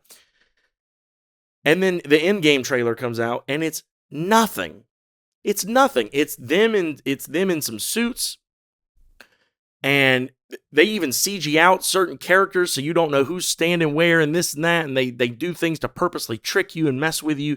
And you know, they showed the quick little glimpse of Ant-Man shrinking down, and it's in the scene where Hulk had just brought everyone back, but like then Thanos is like bombarding their thing with bombs or whatever, and you see an explosion and Ant-Man shrinking down. It's like, okay. And I mean, it's like that fast. Blink and you miss it. Like, and they did that for every trailer they put out. There was always all this hype of, oh, we're going to see some. And the trailers, they were all pretty much the same clip. There was one trailer that was just old clips from old movies. Yeah. I was like, how is that a trailer for a new movie? That's mini trailers for old movies. That's not fair. So my thing is, after I saw that and I saw how much they purposely changed in the footage to mess with people, and I know why they do it. I get it. It's no fun for them to have spent, 2-3 years working on this film with all these people, drumming up all this hype, and then you put out a trailer and these YouTubers who have gotten so good at this analyze it and pick it apart, and they can tell you the whole movie now. I get it. But it's also not fair to the people who don't do that we have to watch a trailer knowing, well, this is probably all not even in the movie. Like, there's scenes in the trailer that aren't in the movie, and I'm still mad that we never got Hulk running in Wakanda. Another good example. Yeah. And that was Infinity War. Yeah, I know. Like, yeah. So, yeah, it's just, they mislead, and I know why they do it, and I'm not even saying it's a bad thing. There's too much leaking going on nowadays, but, And I'm leaking. That was my Grinch. I don't think he made that noise once in the whole movie. Sure he did. Bah. Bah, bah. I'm sure he said that. That's a multiverse we need to see. The Grinch and the Scrooge. Yeah, the Scrooge who stole Grinchmas. Yeah, but I don't know. That's why, honestly, I'd be actually more okay with the Spider-Man trailer, because I feel like it'll be more true to what we'll actually see. Sure. And they'll probably show more. Yeah. To be honest with you, I'm itching for anything Doomsday, but I know how they're going to do. They're going to keep it so close to the vest.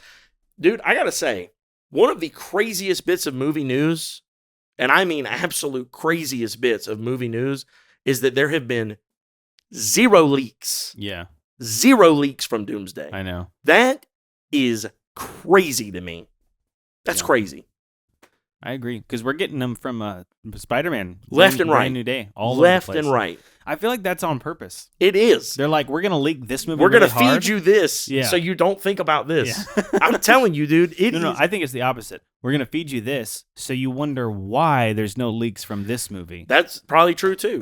Yeah, because some of those leaks from the Spider-Man set look professional. Yeah, they look like movie poster-esque leaks. Yeah, I'm like, good grief, that suit looks awesome. Yeah. And that's just a picture. He's just on the street. That's not even with like movie stuff done to it. Yeah, I can't wait to see him web swinging in that, dude. Yeah, the practical. They did more practical web swinging shooting the other day. Oh my gosh, I can't wait. That's gonna look so. It's gonna suck. Yeah, it's gonna be awful. It's gonna be like people are gonna complain about it, like they did with Daredevil. Yeah. That they complained for years that he didn't use his billy clubs to swing, and then the second he did, they were like, "That looks so dumb. Why is he swinging?" Yeah, because you begged for them to do it. I guess the Hulk was really pissed about it. That look dumb. Why are you swinging? Oh, Hulk so many stairs. Yeah. Dude, I don't care what you say. That was hilarious. When it just the clip randomly just shows him walking down all the stairs, and he just goes, "Oh, so many stairs." I loved that line. It was hilarious. But you didn't think Sing Street was funny either, so no. It's not. I'm just messing with you, man. I'm sorry. I'm a Debbie Downer. No, it's okay. So what else? I showed you the clip from Now You See Me, Now You Don't. Yeah. What'd you think of that? Well, it was pretty kind I of mean, cool. They granted, didn't show anything about I was the gonna story. say it's out of context, but the trailer kind of gives you the general idea what the story is. It's another heist, which thank the Lord. You said you never saw the second one. Yeah. I want you to watch it honestly, so we could talk about it because maybe I have a feeling just how things typically go for us. I'm gonna sit here and tell you you'll hate it because I hated it, and then you're gonna go watch it, and be like, dude, I loved that movie. Like, I don't know what you didn't like about it. Like, I can't wait to talk to you about this because that was a great movie. And I'm going to be like, oh my gosh. And then you're going to talk me into liking it after I've spent like a decade hating Just like it. you talked me into hating The Last Jedi, I didn't talk you into that. Well, you contributed. Really? Yeah, do you remember the Mega Media Nerds episode when I said I liked it? Yeah. That episode contributed to it. Oh. It was that mixed with a whole bunch of things. I for the whole time, it was denial, but it was partly like I felt like it was getting more hate than it deserved, although people were making good points. But then I went back and watched it again, and like with the points in mind, and I was like, yeah, this is awful. This is really bad. Well, fair enough. But yeah, no, I kind of want you to watch that before the new one comes out because I want you to hate it with me. It's not good. And I was so excited, too, because they brought Daniel Radcliffe in, and I thought that was, like, a funny nod because, like, they're magicians, and he was a wizard. Yeah. I thought that was cute. And, Multiverse. Yeah. Yeah. And I don't know. It was so dumb. They took, like, what I loved about the first one was they took real, like, street and stage magic and kind of made it, like, plausible that they could have pulled some of this stuff off with those tricks because they were going up against people who were not thinking in terms of like magicians. So they had to go get like a guy who busts magicians and like tells their tricks, and they had to go get, like you even find out, which spoilers, I guess, for Now You See Me, it's like 30 years old. They had to go, Mark Ruffalo's character, like you find out at the end that like he's also a magician, and he was the magician. He was the magician, like pulling the strings. Which actually, that was a great twist. Some people thought that was kind of like cop outish, but like I actually loved it because it made even more sense. Like, what do magicians do? They misdirect. Yeah. He was misdirecting the FBI the whole time. I thought that was brilliant. I agree. That was awesome. But anyway, I loved that movie because of that. The second movie. First of all, they changed some of the characters. They took Isla Fisher out and put in some other girl. I forget who she was. Put her in. She was okay, but... Wait, she was the same character, but a different actress? No, it was a different character. Okay. They even, like, acknowledge it in the movie that she's not there anymore. So they take her out. So it's her and Jesse Eisenberg, Woody Harrelson, and... Dave Franco, yeah. And they're the like four horsemen in that one, but they're really not because they broke up and then they kind of reconvened for that movie. Daniel Radcliffe is like the Harry Potter. Yeah. What was the old guy in the first one who plays Alfred in the Morgan? Oh, Michael Caine. Michael Caine. He's kind of like the Michael Caine of this. Like he is like the bad guy sort of, but he like hires them to go do a thing. They like get kidnapped through like hypnosis. Like you find out Woody Harrelson's character has like an identical twin who's like a better mentalist than him. He does like It's just, it took the things that made the first movie great and like cranked them up to an almost cartoony level that I was like, come on, that would never happen. So that's why, like the clip I showed you, granted, there's no context to it just in that clip, but I liked it because, so what I'm getting, the vibe I'm getting from this third movie is that there's going to be two groups. There's going to be the Four Horsemen, which actually the Four Horsemen, because they brought Isla Fisher back, and this new group of like young kids that's like coming up, and you know, they seem like real cocky and stuff in the trailer, and it's going to be really cool to see. Like it almost feels like it's going to be like two schools of magic, like a newer take and an older take going at each other, real cocky and young, real arrogant, and like we've been there, done that, like kind of egos clashing, but like have to work together to pull off this heist where they're stealing from Rosamund Pike, who I don't know what kind of character she's playing, but she's got this like giant diamond, and they're trying to steal it. And the scene that they released, the clip that I was showing Daniel before we started, was they're like in their little room at their headquarters, and they're just like going back and forth, like showing off, and then like calling each other out. No, I know what this is. Like I just loved that. Like I do love magic too. So like part of the fun of watching these movies is seeing them do these tricks and stuff. Yeah. And I also think it's really cool that the actors, at least in the first one, I don't know as much about the second one. In the first one, like they took it upon themselves to learn some sleight of hand stuff and like to actually pull a lot of this off without a lot of camera tricks. Now, granted, there's some things. I mean, stopping the rain that's a little much, but It's not that hard to do. well, it's true. The government controls the weather, dude. It's really easy. Yeah, I know. Yeah, but I don't know. I'm really looking forward to that. Are you looking forward to that at all, or Not really. no? I mean, I liked Now You See Me. It was cool, but I'm not like crazy about it. I love a good Some people heist. are like fanatics over that movie, but it's good. I mean, it's Yeah, entertaining. some weirdos. Yeah, some losers. Anyways, I forgot what I was gonna say now. Probably like an apology to me for calling me a weirdo. Have you ever seen Tower Heist? I guess not. Yeah. That's a pretty good one. Have I told you my theory about Tower Heist? No, That it's in the MCU. really? You know why? Why? Do you remember? So you know who's in that movie? Ben Stiller, And Eddie Murphy, oh Hawkeye from MASH. my gosh, really? Yeah, he's the villain. Let me think if I'm thinking of the I right don't know movie. the actor's name. I'm trying to think of who else. Oh, okay. Yeah, there we go. All right. I don't know the other actor's name who like backs out. No, this is the guy I'm talking about, Michael Pena. Oh,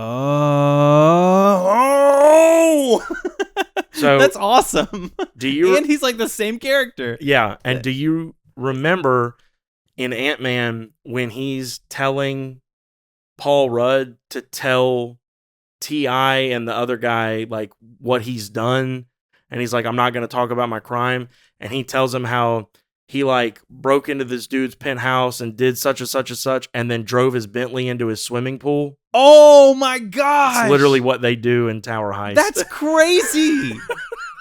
That's amazing. I love that crap, dude. But I mean, how would they ever? They gotta do something with that. I mean, that would be like Ben Stiller has to show up in Secret Wars. He has to be like, I'm not a superpowered person, and then they just blow him up. Yeah, They should at least put those characters in the Deadpool movies. I watched that movie like pretty late in my like MCU watching phase of life. It's like I had seen Ant-Man multiple times. So when they did that, I was like, God, that sounds familiar. And I was like, oh my gosh. Yeah. And he's in. So I was like, that's a cool like is- I take full credit for that theory, by the way. Yeah. I have not seen that anywhere else. This is groundbreaking here. We need Yep. to title this episode "The One Theory You Will Never See About the MCU Anywhere Else." Yep. And then people are gonna think that's what the whole episode's about. That's right. But just like the Endgame trailer, we lied to you.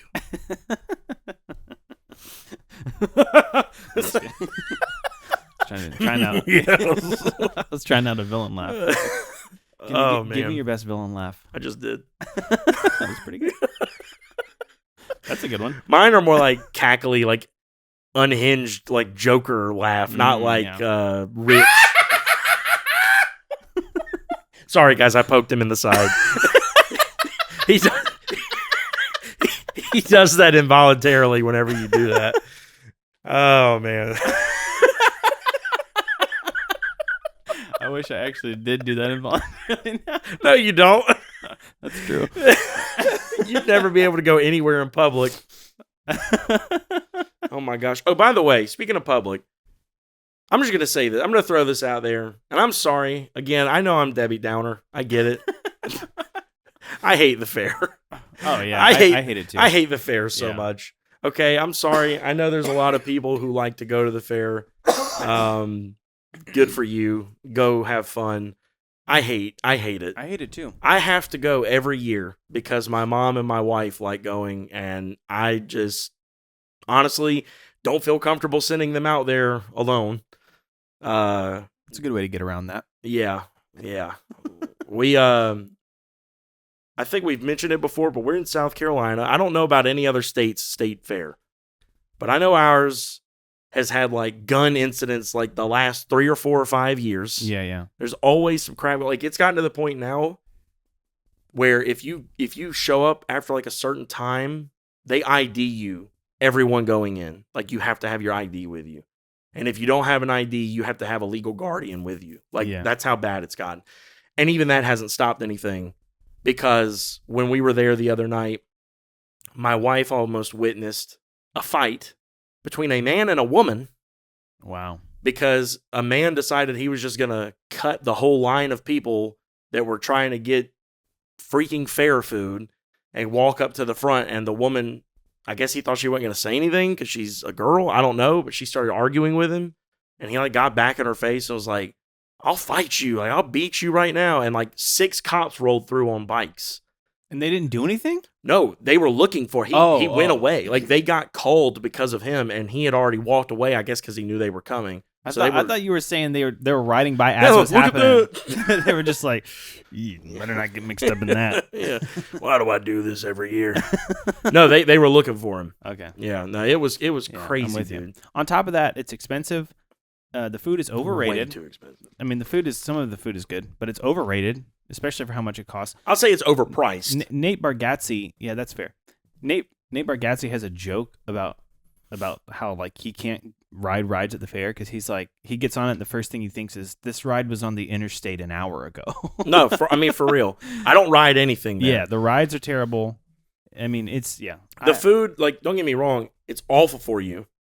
It's a once in a year thing, so it's like, okay, it's neat to go do, but like I won't call it overrated because I don't think it's rated very highly.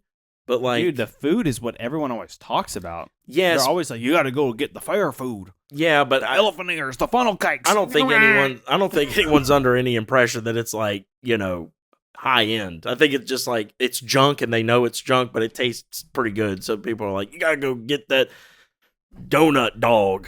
I guess so, but they talk it up like it's gourmet. It's like, the fair is here. We got to get our elephant ears. I do love an elephant ear. Well, a funnel cake, but... A funnel cake or an elephant ear are good in some contexts, but there's nothing special about the fair ones. No, but I mean, that's like a place you're guaranteed to get one. Yeah, but you can make an elephant ear. I mean, it's... Who's going to do that? I got an elephant in my backyard right now. Really? No. Okay. I did have an emu back there one time. Really? Have I never told you that story? That sounds terrifying, actually. No, I've never told you this? No. Okay, so I woke up one morning. It was summer break. I was in high school. My brother comes knocking on my door, wakes me up, and he's like, hey, I got to go. There's an ostrich in our front yard. I'll see you later. And I'm like, what? So I walk outside and look out. There's a huge emu in our yard. It wasn't an ostrich. And animal control is there. This lady's like blocking him off, doing this as he's like trying to walk around. And I'm just like, did I actually wake up?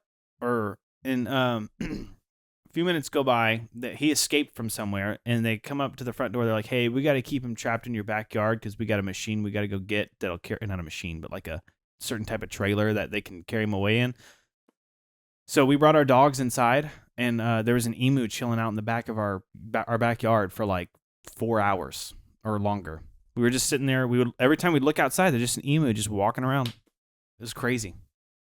That's insane. Yeah. Did you go pet it? No. They told us it was like, yeah, its talons will get you. It'll dig into your flesh. I would have been like, prove it. You go touch it. Yeah, that's a good point. Because I'm not. I don't even pictures like. or it didn't happen. I don't even like tiny birds. Yeah. Much less ones that are bigger than me. A lot bigger. No, you've never told me that story. That's crazy. Yeah. That's wow. crazy. I think we have pictures of it. Yeah, I'd love to see that. Yeah. Yeah, I don't know. All I'm saying is, now you see me, now you don't. You gotta watch it. Excuse me. Boo. That sounded like a ghost. Very apropos for this time of year. What was the other thing? Oh, speaking of ghosts, Wake Up Dead Man.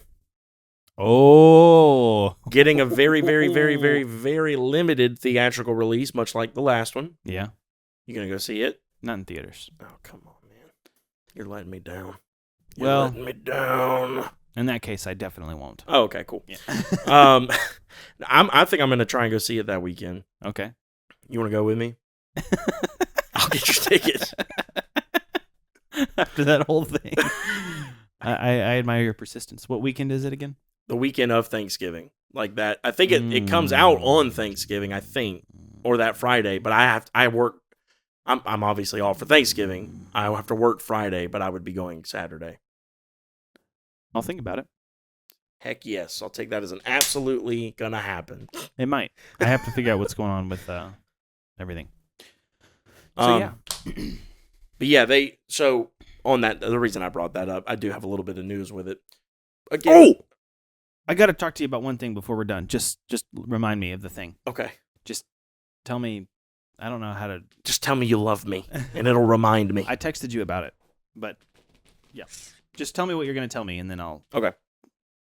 So Ryan Johnson was apparently interviewed recently and said, which this is completely contradictory to what I remember him saying not long ago about these movies. I could be wrong or misremembering, but apparently he said that he would love to do these for the rest of his life. He said he could do these perpetually as far as he's concerned, because each one feels so different and fresh because he's mostly working with a new cast each time, but just the same detective, new setting, kind of new themes each time. You know, the first one was like your classic, like spooky mansion, and then you go to like a tropical Greek island, like very modern, and then this one looks like it's going to be more like spooky, like spooky. You sound like Adam Sandler a little bit. Spooky! Give me my cookie.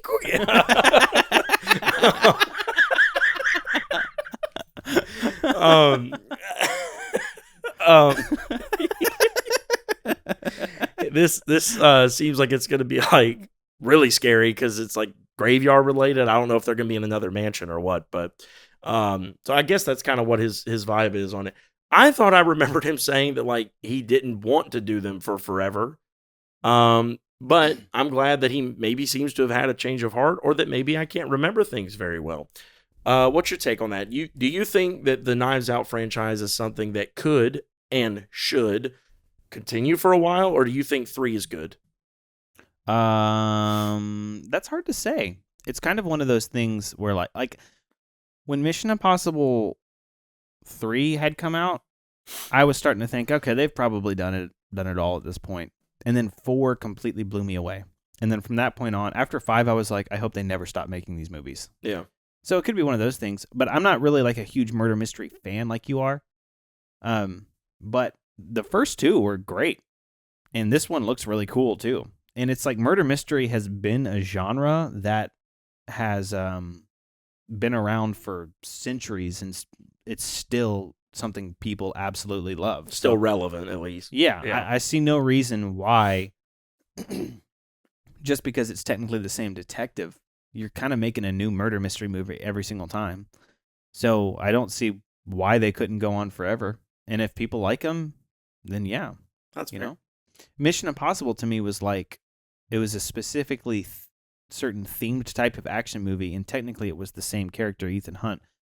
But it wasn't until 4 when they started making them continuous. But it always felt like it was a fresh new action movie, which you know what the theme is going to be. It's going to be an impossible mission. Right. Like espionage, thriller, action. Yeah. One man against the world. Yeah. Like John Wick. No. Come on, man. I mean, I'm just not. I'm not into it. Who do you think wins in a fight, John Wick or Ethan Hunt? That severely depends on a lot of things. Are we talking? I mean, does he know? Do they know about this fight beforehand, or do they just show up on each other? Yeah, they know, like they're meeting up to fight. Then Ethan Hunt wins because he's gonna plan a way out of it. He's the kind of person who, if he can plan beforehand, even if the plan goes south, he's got a way around it. But if it's something that pops up out of nowhere, like he's not expecting to fight John Wick could probably win. Like if Ethan Hunt had a plan to do something and John Wick showed up in the middle of the plan, John Wick would probably win. That's crazy. That you think that Ethan Hunt could beat him in any scenario is crazy.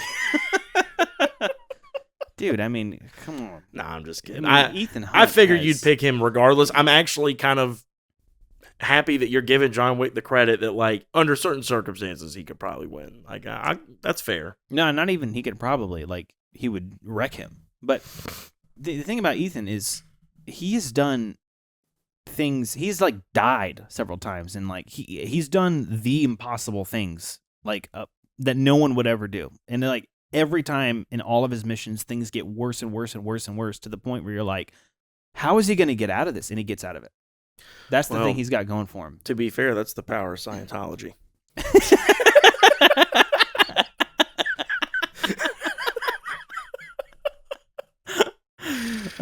It's so true. That's the power of Scientology and having one middle tooth. For anyone who's never noticed his middle tooth, you got to just look up a picture of Tom Cruise smiling. He has got one tooth perfectly centered in his mouth. It's, Claire calls him Middle Tooth Tom. Middle Tooth Tom. Hey, that middle tooth has done some amazing things. That's true. Amazing things. Very happy for it. Okay, so what was the last thing you wanted to talk about? All right, so that's it, folks. Thank you for joining us. Thank you, guys. This episode was sponsored by Victor's Vests. You want to go ahead and plug them? Anyway. Oh, sorry. Wesley's Waistcoats. That's kind of cool. We should start that company now. Well, we're not named Wesley. So what? Fair enough. I'm associated with the Wesleyans, who were around even before the Baptists. Dang. Even before the Catholics, really. But I'm not trying to trigger any Catholics out here. And I can throw up West Side. So anyway, about like 6 episodes ago, I don't know, a long time ago. It was the one we did at your house. Mm-hmm. We were trying to figure out what movies we wanted to go see in public. I mean, in the theaters. Public. I didn't even say it. No, you didn't. I just. You said that like how Josh would on Drake and Josh. Public. Emphasis. So, anyways, what's up? One of the movies. What is happening right now?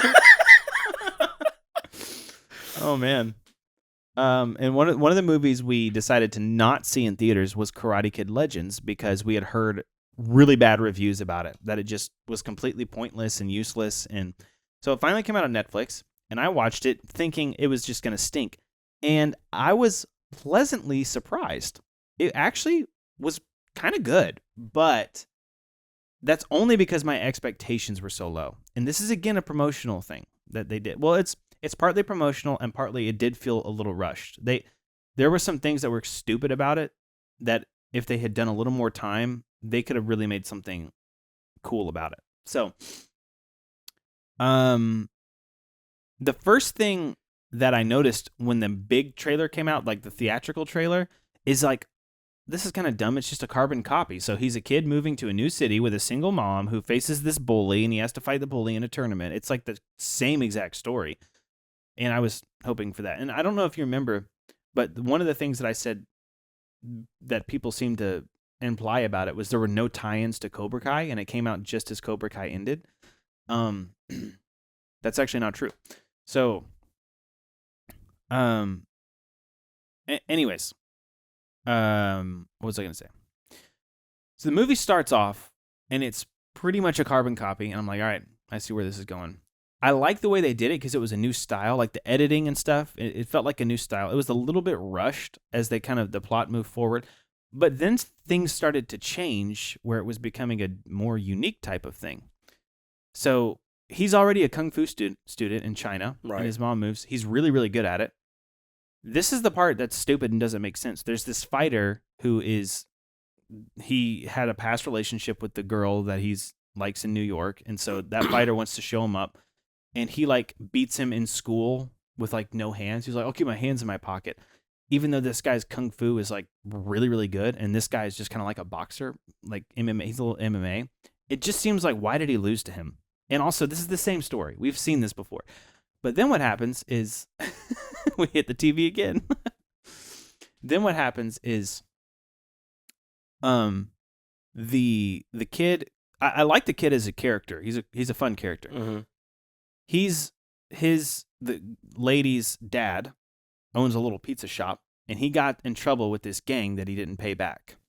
So the kid goes to the dumpster to like throw something away at the pizza place, and the dad is being confronted by these gang guys, and his dad is a boxer. So the dad's trying to fight, but the gang is overwhelming him, and this kid just like goes in to help and wrecks. It is an amazing fight scene. It is so cool. It's like Jackie Chan like level choreography, but with this new, he definitely has a lot of Jackie Chan influence, because he does this thing where he's like where he's about to fall and stuff. You know what I'm talking about? Yeah. So a lot of Jackie Chan type stuff in it. And obviously Jackie Chan is his mentor here. So, and they allude at the beginning of the movie that Mr. Han and Mr. Miyagi, their ancestors go way back. So they knew each other, and they had actually met in previous times, but it was not really like they had to meet and go away a lot. Yeah. So they weren't, that's why Miyagi never mentioned him. They explained that part really well. So then what happens is, but this also, that fight scene also made me be like, how could he lose to that kid? How is that kid such a threat to him? It didn't make any sense. That was the part that sucked. But then what happened is the boxer dad was like, hey, I got this fight coming up. I need to pay off these guys. I need to learn how to fight like you. Because if I go fight and win this money, I can get, so can you teach me kung fu? And I'm like, that's interesting. Now this is reversed roles. The new kid is teaching, and that dynamic was really cool as he was teaching him kung fu and the guy was teaching him boxing. That part was really interesting. They should have made that the central story. We talked about that day in my house. Yeah. Because, I mean, I had not seen it, but I watched kind of a spoiler review, and I was telling you that's right. that I thought that maybe would have been an interesting place to take the movie. So I agree with you completely. Well, that the reviews and the people who hated the movie, I don't think gave that part of it as much credit as it deserved, because it was really cool, right, really unique. And the fight scenes were awesome in this movie. I mean, that was the best part of it. So then the same thing happens. He signs up for this tournament.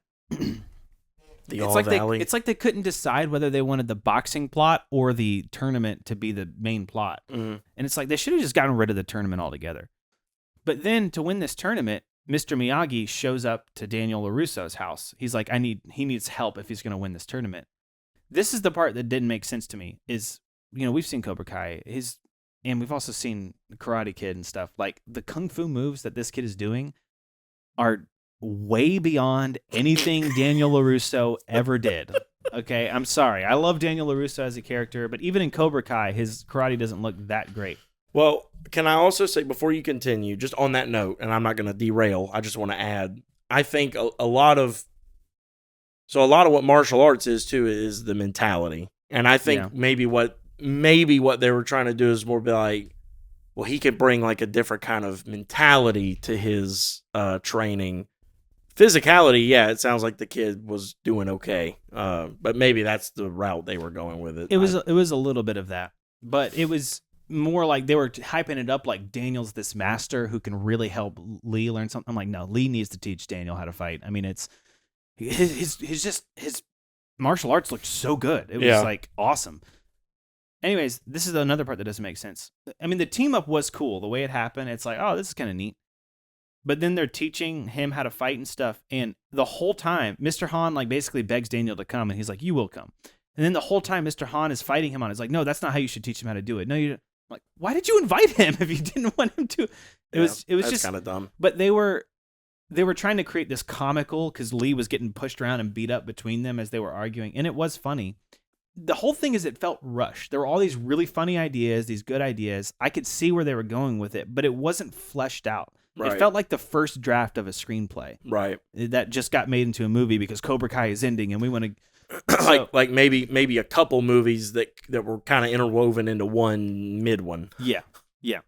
And I see what people, because you mentioned this before, when they said the tournament was rushed, it was, but it wasn't as rushed in a sense that made me feel like it wasn't good. It was just the biggest problem wasn't that. It was the not being able to decide if we want this to be about the boxer or the tournament. That was the biggest problem.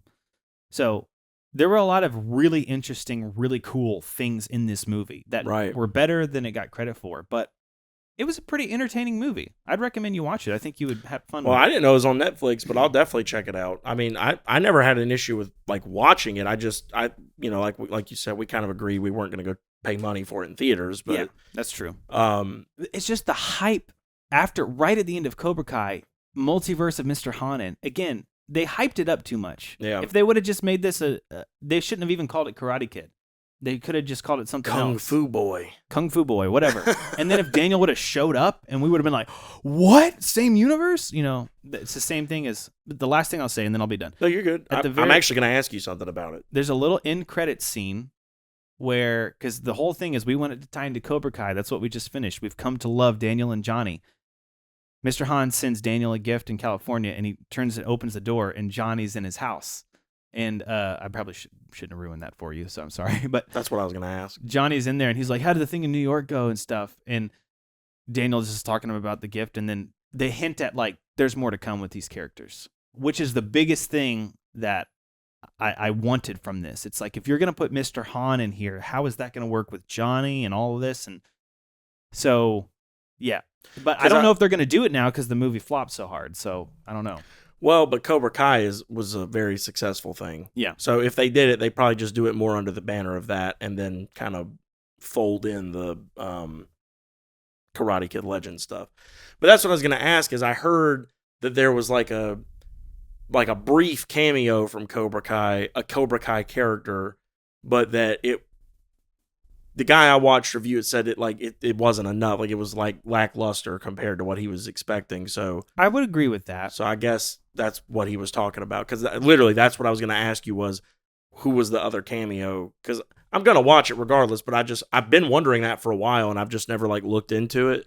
But that makes sense that it would be Johnny. But I guess the reason I got more out of this movie is because I had such low expectations. I thought it was going to be awful. That helps. I mean, the fact, I think when you pay money to go to a theater to watch it, you kind of feel like you deserve a certain level of experience. I think that's just part of it. And I think that's fair. Yeah. And I'm not talking about you. I'm talking about everyone. Me, you, everyone who does it. I think that's fair. It's too expensive to go do it and then come out of there feeling like, well, that was not great. Yeah. So I think when people went and did that, and came out of it being like that wasn't what I was expecting, they kind of crapped all over it, maybe a little too harshly, but and then aside from that, like you said, so that kind of put this idea in your head of like, man, this isn't going to be anything of what I wanted it to be, but I have a way of watching it now at home, so I'll just see what it is. You went into it with like no expectations. When you have no expectations for something, you'd be surprised how good something can be. Yeah. I mean, I'm sure I have plenty of examples of stuff like that. I can't think of one off the top of my head, but I mean, you know, it makes sense. It makes it because I don't think that I got the vibe it was a bad movie from things that I heard. I just got the vibe that like it could have been a lot better. Yeah. And I'm gonna be honest with you, like I agree with you, and I told you that day, like I think they maybe should have really flipped the script and like leaned into, instead of this kid being the one learning how to deal with his bully, the kid teaching an adult how to do his thing and like implementing some kung fu stuff into the boxing. And like, I mean, in order to like fully do it, the guy would have had to have been more like an MMA guy than a boxer, because I know kung fu deals with feet and stuff too, and you can't kick in boxing. But anyway, point is, I think it would have been interesting to maybe lean more into that. And then like, if you still have like a tournament aspect, maybe they have like an agreement, like I'll help train you for your boxing things. So you could pay these guys back, and you help after that, give me a new edge to my kung fu for this tournament. And then like, maybe again, Debbie Downer here. I say nix the tournament entirely, but yeah. Well, my reason for that was going to be like, you have the guy die or something, like he still gets killed by the gang or whatever, and it like throws the kid off, and like it adds a new layer of whatever to him going into the turn. Does he lose because of that, or does he fight for him? It like, you know, it adds a little bit of tragedy to the movie, and that's sad, but at the same time, it's different. I mean, they don't do a lot of stuff like that in Karate Kid. Yeah. And I just think that would have been like a more mature, different take on it, and you know, people might hate that, people might have heard that and be like, that's really dumb, like I wouldn't watch that. That's fine, but a lot of people felt that way about what they put out too. Yeah, so I mean, no, I'm with you there. If like having the guy die, like no mention of the tournament, then the guy dies, and then maybe a tournament is a way for him to get revenge, or I don't know. that, yeah. And the opposite thing should have happened. He should have started with Daniel LaRusso. He should have run into him, and they should have leaned on the mentality of the breathing and the like how Miyagi taught him how to live his life. That should have been Daniel's role. Exactly. And then Daniel realizes, you know what, we need more help than this, and he goes and gets Mr. Han. That's what it should have been. And there should have been no connection in the trailer to Karate Kid. You know, and that would have been really interesting too, because calling it Karate Kid and like knowing that this franchise is so tied to karate, it would have been interesting if the kid just sucked at karate, and then they go get Mr. Han, and he's like, we need to take a different approach, and he teaches him the kung fu stuff, and it just works with him a lot better. Like maybe his, you know, they do lean into almost this whole belief in these movies that there's almost like a spiritualness to these martial arts, and that maybe one might not vibe with you the right way. Like even in Cobra Kai, they don't outright say it so much, at least to where I'm at, but like these kids have different styles a little bit. Yeah, definitely. And so I think it would have been interesting if maybe like he takes kung fu to his karate tournament, and maybe you just see him like wipe the floor with kids because he's doing it a different way. Like, you know, or like you said, maybe he like takes a bigger role in like fighting off this gang that's beating up this dad that's just trying to run a pizza place or whatever. Yeah. You know, I don't know. All in all, you know, we have these conversations a lot, and it makes me mad because I'm like, why didn't they do it this way? But you know what they should have done? They should have had Daniel be his mentor secretly, and then Daniel's helping him, and then he's like, you know what, you need some help, and then he brings Johnny in, and then Johnny's like, dude, you just got to man up and do it like, and that's not working either, and then Daniel realizes we need some real help, and then that's what it should have been. Yeah, and that would have been cool, because the Johnny would have been like a big surprise, like, oh, the Johnny, and then like Mr. Han would have been just like, what? You're bringing him in, like, and then bring Jaden Smith in, and yeah. He's an icon. I do agree that it was a little bit, I wouldn't say that it's fully lackluster, because the fact that they chose Johnny as the cameo is huge. You know, I don't know. I'm thinking about it now. I'm like, what if Hawk would have showed up? That would have been cool. That would have been an even better, like if he was in the tournament. To be fair, I mean, I don't know. I think now granted, I haven't finished Cobra Kai. I need to. I think having one of the kids show up would have been neat for like the tournament, like you said. But I do agree with you. I think having Johnny show up alludes to maybe there being more to come. And I don't think I would have got the same vibe if just one of the kids showed up in the tournament. And like, I would have been like, oh, that's cool, they're going to fight. But then also you'd be torn, like, who do you want to win? That would make it fun, though. That would make it really interesting. Yeah, but you're going to be kind of sad no matter what. Like, if the new kid beats the one that you've been watching for years on the show, you're like, man, that's kind of BS. Yeah. But then, like, if he beats him, you're like, the main character lost. Yeah. What kind of movie is this? I don't know. I think all in all, having Johnny be the cameo was probably the best call. You're right.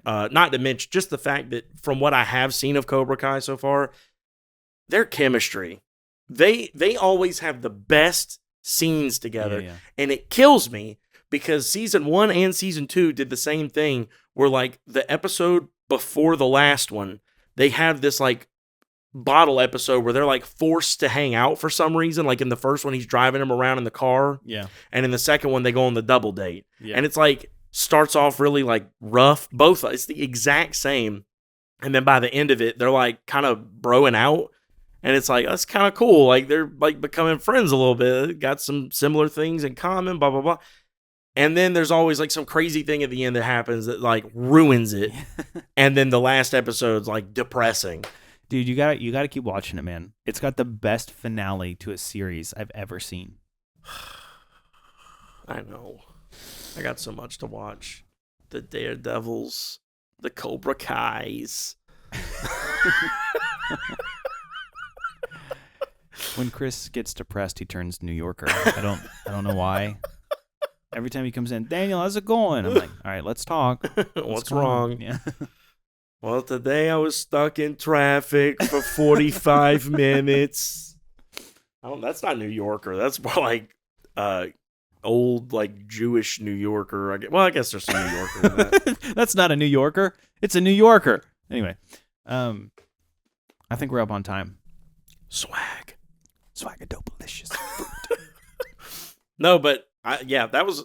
I'm glad we had a lot to talk about on that one. Me too. Like you said, a 3-week break. It sucks because I don't like waiting that long, but there is usually a good bit to talk about. So That's true. next time we meet up, we can just hug Yeah. for Let's 2 not hours. do that at all. I swear, he does love me. It's just off camera. He refuses to be nice to me on camera. It's true. I don't know why. I don't blame you. I wouldn't want evidence either. Is that it? Yeah, man. Okay. Yeah. See y'all later. Bye.